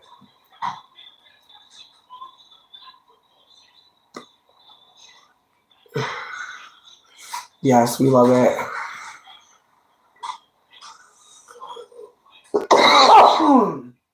I don't know about ear infections, but I think like wax in your ear getting hard, I think can probably be an age thing maybe. Could also be dehydration thing. Like I feel like I'm extremely dehydrated as a person, which is why I try to keep a water bottle with me with some fruit in it because I already know how I'm going. Here's the thing, like I know I know for some of y'all, like some of the things that people are saying is like, you're like, what the fuck? Trust me, I'm not sitting here acting like I don't want y'all to think like I don't get hurt by people's mean comments. There are a lot of comments that hurt me, sure, but I have to be candid with you. Some of these people, they really want me to feel bad that I'm fat, and if I already know I'm eating these snacks, you know? And then again, the person being like, oh, we know that you don't go for a lot of walks. It makes me sad because there's so many fat people that are so active right now online. And I think about how, like, there's just a part of me that knows, like, as much as I want to be active, I get so scared of becoming like that fat person that's like, look at me, I'm losing all this weight. There's this one influencer, her name's like Tiffariah Patrice, and she's so beautiful and she's so fun, and I love her content because it just reminds me that there are fat people that have like dignity and won't just like perform like they want to lose so much weight to like make you like them. Like I love her content because it reminds me that like being fat and being active is political, but it doesn't have to be something that we're like performing for others, to have them consume. And so I really love her content because again, like she shows like being a super fat person who goes to the gym. Um, yes, I do sing. Thank you for asking. But yeah, no. Listen, the trolls just want attention. I have to just remember that. Like we've all gone into a live at some point, and said something like low key, bitch. I got blocked by one of my faves, and I'm so sad about it. And like in retrospect, I really wish I would have just shut the fuck up, even though I still don't think I was wrong. Like this was right before the Target boycott, right? And I'm trying to remember homegirl's name.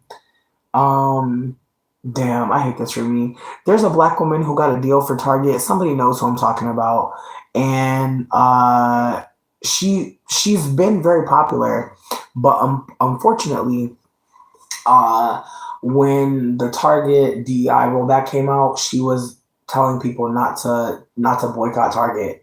And it was awkward because in that moment she could have just been like, send me the money and Tabitha, yeah, thank you so much.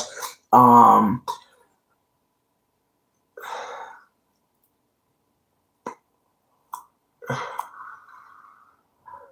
Aqua.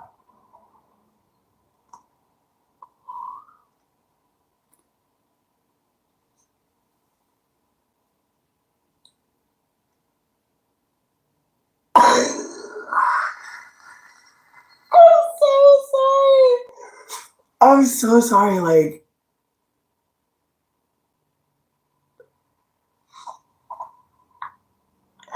no, Tabitha didn't block me.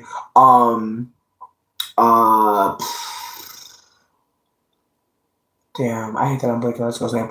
Jasmine's Garden blocked me, because Jasmine's Garden was basically saying not at the I don't know where Jasmine Garden is at this point, but when Tabitha popped out with her video, she basically was urging people to still support Tabitha at Target.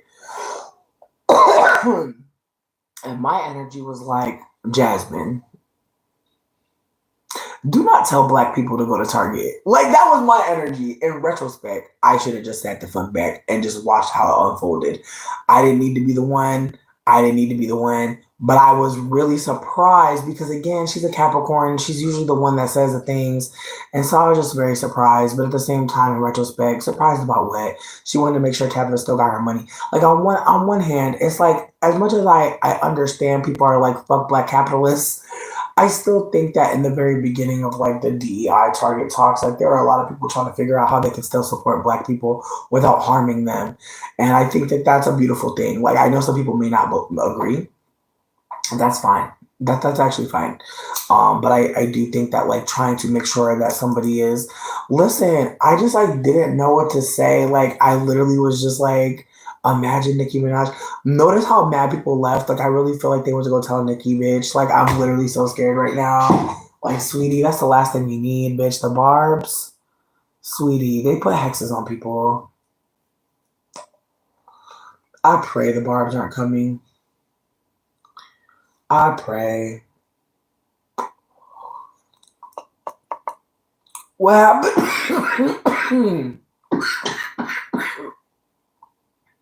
If you remember. My thing is this.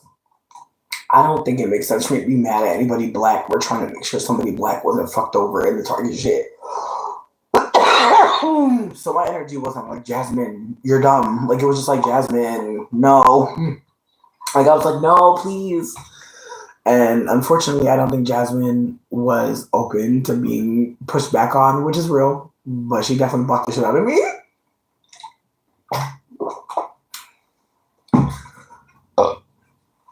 But yeah, no, I'm only sad because I really like her taste. I feel like I love watching Capricorn people. We're so fucking ridiculous. So again, no, I want to be candid. Like, in retrospect, I don't think I need to be the one to tell nobody black anything. If somebody black is deciding that they want to still focus on this or that, cool. Like, I just feel like there's just conversations I should just sit back for.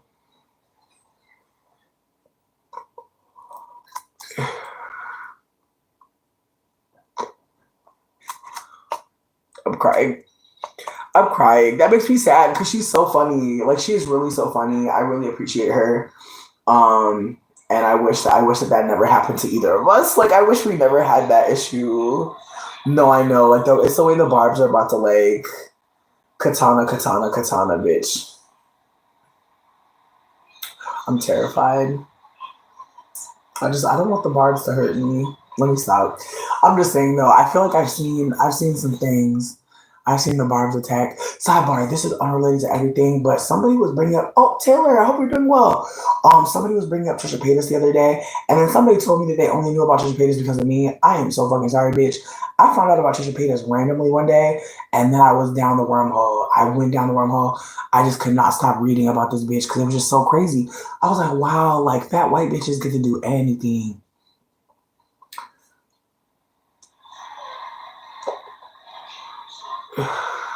I don't know Amber. I actually don't know Amber. Wait, you said being petty on TikTok is easy. See, that's the thing. I have a TikTok account, but I really don't be on there. I like, people send me TikToks and I'll go on there to see them. But I feel like I try to stay off of it. I'm more of an Instagram hoe, just because I feel like Instagram, for me, I feel like Instagram is more heartwarming. I feel like TikTok a little bit heart palpitation. Like, I feel like I never know what's gonna happen. But I feel like TikTok, yeah, it's not calling to me. But what you call it is Instagram still calling to me.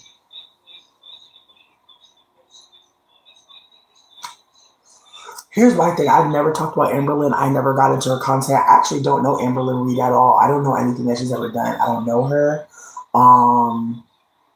You said heartwarming. I mean, here's my thing. Where I am on Instagram, I see a lot of beautiful things. I see a lot of happy people, a lot of love. Right. I'm like, Jai. I'm like, Aqua, bring it up. I'm like, what happened? But here's my thing. If I could be super candid with you, finding out that there are men that pay you to eat sandwiches and food and shit, that changed my life. I'm gonna be so fucking for real. Like, when I gained mad weight a few years ago and disappeared, sweetie, I was eating hamburgers professionally. Like, I was eating professional hamburgers. Like, I literally was like, sweetie, like, these people are paying me to eat. That's crazy. Like, literally, like, my titties get to be tucked in. My pussy gets to be tucked in. They're literally giving me money to eat food. That is crazy. So between me and you, like, I want to enter that into the chat. Like, whenever you see like a fat white woman like acting a fool, like 9 times out of 10, I actually think she's being paid to do that and also eat the food. Like, between me and you, anybody doing mukbang still, anybody still eating a bunch of food, like, they're being paid for that. I just need y'all to know, like, it's actually a huge kink. There's a huge kink in making someone fat. Like, there are people out there who want to get people fat. And again, as someone who's fat, who likes food, I'm like, wait, so you gonna pay me to do something I'm already doing? Sweetie, we both lose money. I need to do it immediately. What the fuck?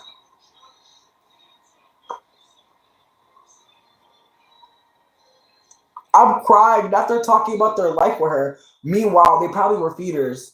Meanwhile, they probably were getting money off the, like, bitch. It's the way that, like, I'm sure her partners got money off the fucking off the content. Sweetie. It's like, I want to be candid. Me and Christopher never really was doing nothing too crazy, but every now and then I would ask him to do something for some content. Absolutely, because you get more money if you have a second person in the video. So between me and you, I want to be super candid. Like, some of these girls that you're watching, sweetie, like the YouTube channel, that's passive income. The real money is the men that see the YouTube reel and ask her for content privately. I'm telling y'all, like that's what's going on. Like people, like the family, even the family channel, sweetie, even the family channel. She posting that shit so that you go to her OnlyFans. I'm no shade, no shade, no shade. I seen it. Her hygiene. But here's my thing: if you're dating a fat bitch, why are you not washing her?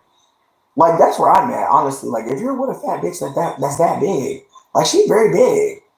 If y'all don't go and get her a motherfucking inflatable pool, like y'all need to build a motherfucking onsen or some shit. It's really time to invest in a tub. The fuck? Like here's my thing. That's a drag on you. Cause not you was with a woman who needed assistance and you didn't give her no assistance and then you're gonna talk about her being stinky. Baby, you ate that stinky pussy. Fuck you. Like that's where I'm at. I'm sorry. Like I can't.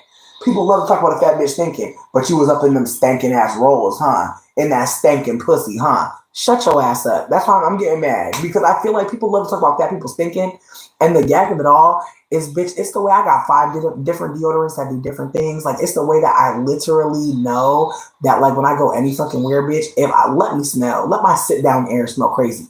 Like, sweetie, are y'all worried about y'all sit down air? Because as a fat bitch, I can't risk it. Let me sit down and the air don't smell right. Sweetie, come on.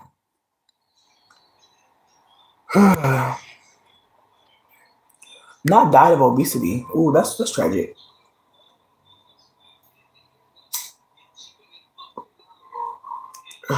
Oh, foodie beauty. Okay. Hey Tay. I'm not stinking up people's furniture, but here's my thing. If she is that stinky, why are y'all not helping her? That's the shit I don't understand. Cause like that's another thing too. When I was eating food and getting paid for it, it was cute, but at some point, bitch, like, yeah, you gotta like really like change your lifestyle. Like, sweetie, like at one point I was definitely over 400 pounds. And it was scary. I'm not even gonna fucking front. Like I've never been over 400 pounds before of my own making. So getting super fat, I had to buy new clothes. I never was a 28 in my whole life, bitch. I was hitting 30. I was wearing size 30 stuff. Like I was literally been in. Oh, they cut my line, but I'm back.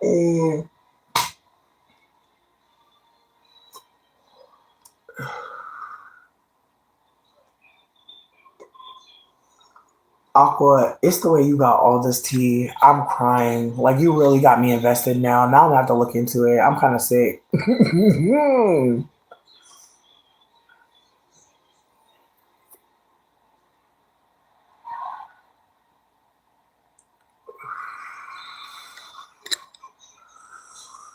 No, it does sound humiliating. Charlie Gold. Okay. I appreciate you for the tip, honestly. Like, this is such a wild time to be alive. Yeah, if I'm being super candid, like being in the it's called feederism. There's a website called Phoebe, Feabie. Um I would not suggest if you're a fat person who does not want to get fatter for you to go up on there. If you're fat and you want to be fatter, but it's a lot. It's definitely a lot, and I didn't think about it the entire time I was on there about like how much it would be. I also like have been fat for my whole life, so I never thought getting more fat would be crazy. I'm gonna be real. I personally like to be between 24 and 26 in terms of like the sizes.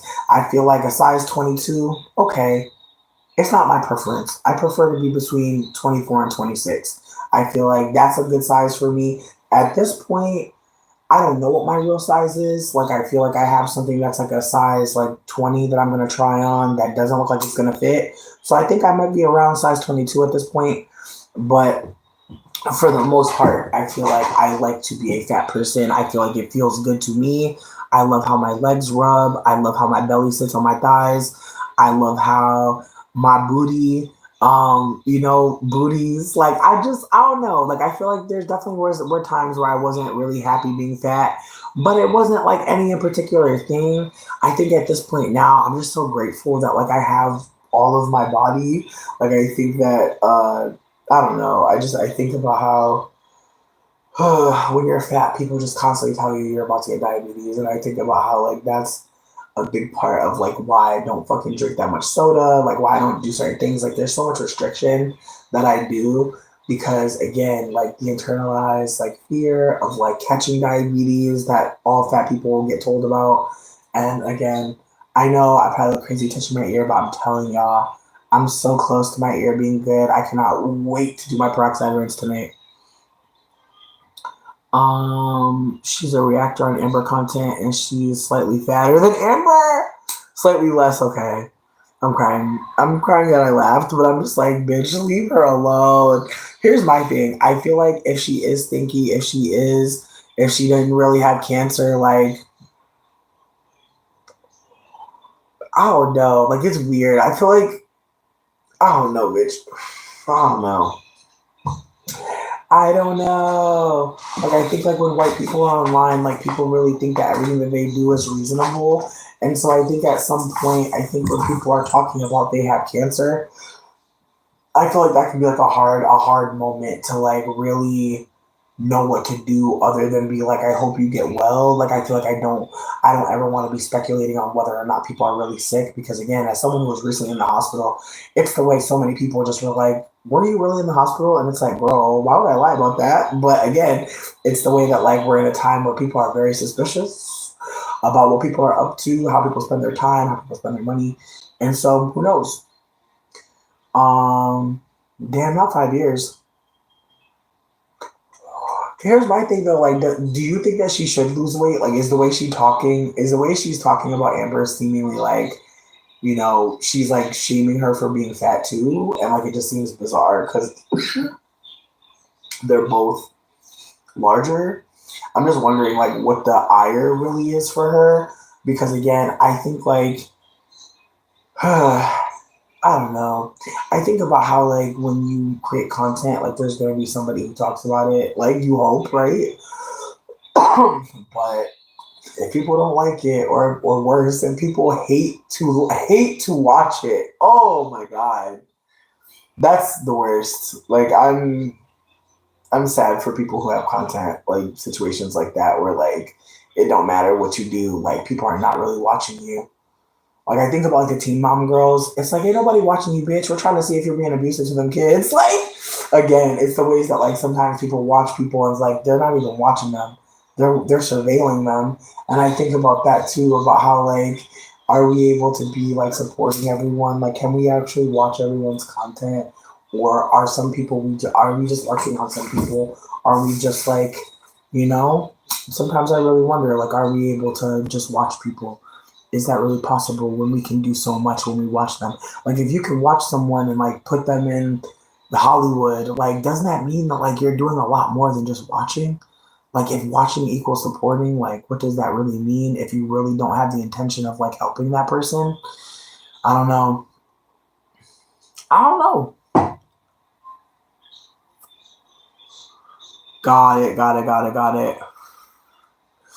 Listen, as someone who's still fat on the internet, I feel like I want to be candid that like I'm I'm one of those fat people who like thought for a long time that I was gonna be fat forever, and so I might as well get comfortable with just being a fat bitch. And then I got taller and got a shape, and then people were like lusting after my flesh, and I was like, oh, so being fat is not a bad thing, I guess. And then again, it's the ways that like beauty privilege, being lighter skinned, having access to capital, having access to a boyfriend, like the ways that I'm like online, like talking about myself, like I have to hold that like there's a lot of privilege at play. And so that's part of why I never really felt that fucked up about being fat. However, However, I want to hold that like being a fat person in today's climate is completely different. And that while there was open fat phobia as a child, as I got older, people were less willing to be candid about fat phobia. And now it is no longer that way. Now people are extremely willing to be fat phobic. And it does not matter, like, what's all happening or what's going on.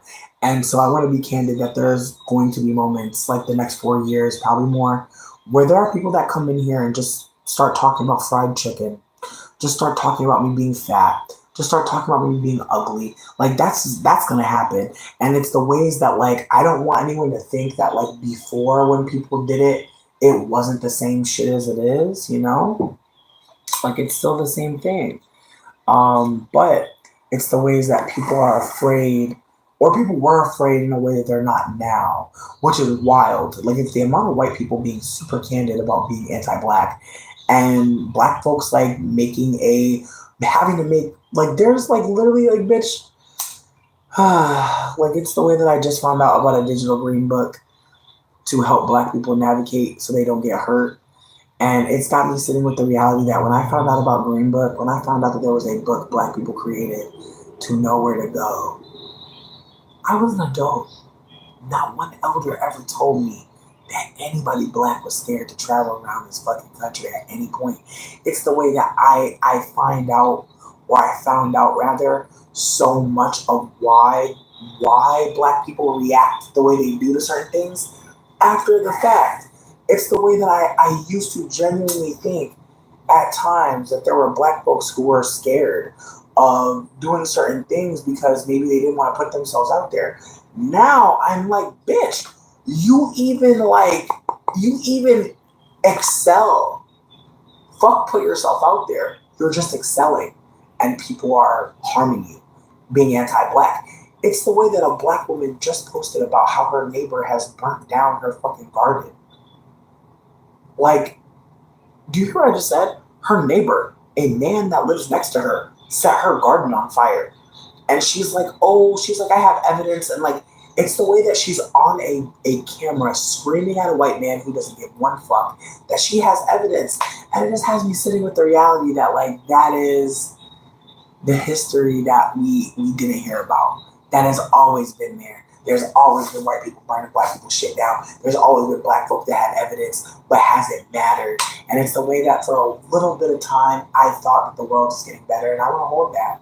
I want to hold that. I want to mourn that bitch. I want to grieve that. I want to grieve that delusion that I thought, like, yeah, like, we're talking about fat phobia. We're talking about anti-blackness. We're talking about misogyny. We're talking about colorism. Like, there are ways that, like, as I said in the last live, like, I used to think, like, learning about anti-blackness was, like, a part of liberation.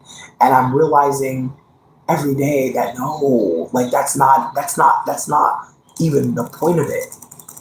That's just giving you context for why the fuck we're here. That's not really giving too much. And again, it's the way that there are black folks that have had to know this. There are black folks that unfortunately were raised by non-black people that I've had to learn this in ways like myself. And again, it's different when you're not the most marginalized learning this. Like me, like, again, it's the way that I've had people insist that I was black so that they could harm me. It's the way that people heard that I said I was mixed and was like, oh, no, no, no, no. Don't you understand? Like, you're black and that is why I'm going to treat you like shit. It's the ways that I have literally gone in a full fucking circle and come back to realize that while I was being extra vocal about anti-blackness and including myself, I had no real understanding that even that was harm. That even including myself in anti-blackness, not saying that I have not been impacted, but it's not concentrated on me. And for me to ever shift who's being harmed is part of why there are so many of us mixed people in black spaces acting as if, or taking up a lot of spaces if we're the ones being attacked. And it's really not us. It's really not us. Don't get me wrong. Are people saying weird shit in the comments? Sure. Am I dying? Am I losing something? No. And so I'm just trying to offer that again. There are going to be times where us lighter skinned people, we're just not being well received. It's not that anyone hates us or dislikes us. It's just that we're not being well received. And so I just want to be candid that, like, I'm trying to hold that, like, I don't think for 1 minute that I've always known how to talk about being privileged while also existing in an anti-black world. I can't say that I've always known, but I am trying my best to hold that while I don't know how to always communicate, I am going to keep on trying because, again, it's the ways that, like, white supremacy has had me think, oh yeah, you could be friends with anyone. And then I had to sit with the reality that I only thought that because nobody told me about anti-blackness. That I came into information very late after I'd already thought to myself, I'm going to be someone that, like, anyone can be friends with. not holding that like white supremacy literally does not want to ever find a friend in anyone non-white. And if they do, it's as a position, not as a friend, not as a real friend. Like it's the way that I reached out to somebody white I lived with as a child, and she apologized to me, and it really fucked me up because I didn't even think she owed me one. That's how far I am down the rabbit hole of white people, like of believing that I had white friends. There are white people who have reached out to me to be like, hey, I was being abusive towards you, and I did not treat you good. And I had to sit with the reality that they were not lying. They did not treat me good, but they treated me better than other white people. And I had to sit with that too, that the bar was in fucking hell. And I'm like, damn. And now I'm like, I'm telling white people from the beginning, like, what are you up to? What are you offering? Like, what is, like, I'm not gonna waste my time. I'm not gonna waste anybody else's time. But again, it's like, where was my support? Where was my guidance? Where were my elders? And again, it's the ways that this white person apologized to me, and I had to just sit there. And I kept trying to tell them they didn't owe me an apology, but they were like, no, I do. And in retrospect, I sit with like all the things that they were trying to apologize for that, and some of them weren't even them. Some of the things that they tried to apologize for wasn't even about them. And I was have to sit with the reality that like, there were so many single mothers, so few men that ever stepped up to be supportive. There were so many single mothers that really tried to care for me. There were child-free women who tried to care for me. I had to sit with that reality.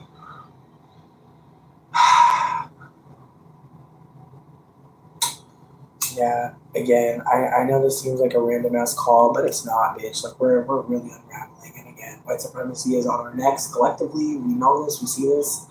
And so I'm trying to be offering that like there are ways that we can still be fucked up out here. Thanks, Kaden. Appreciate you. Appreciate everybody.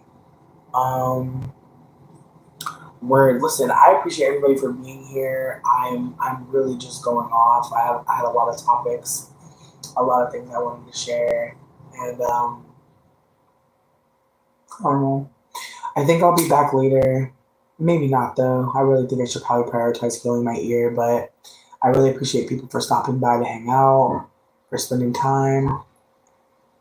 My God, like I'm telling you, as soon as I can hear fully, it's the way. I'm gonna jump for joy. Mm.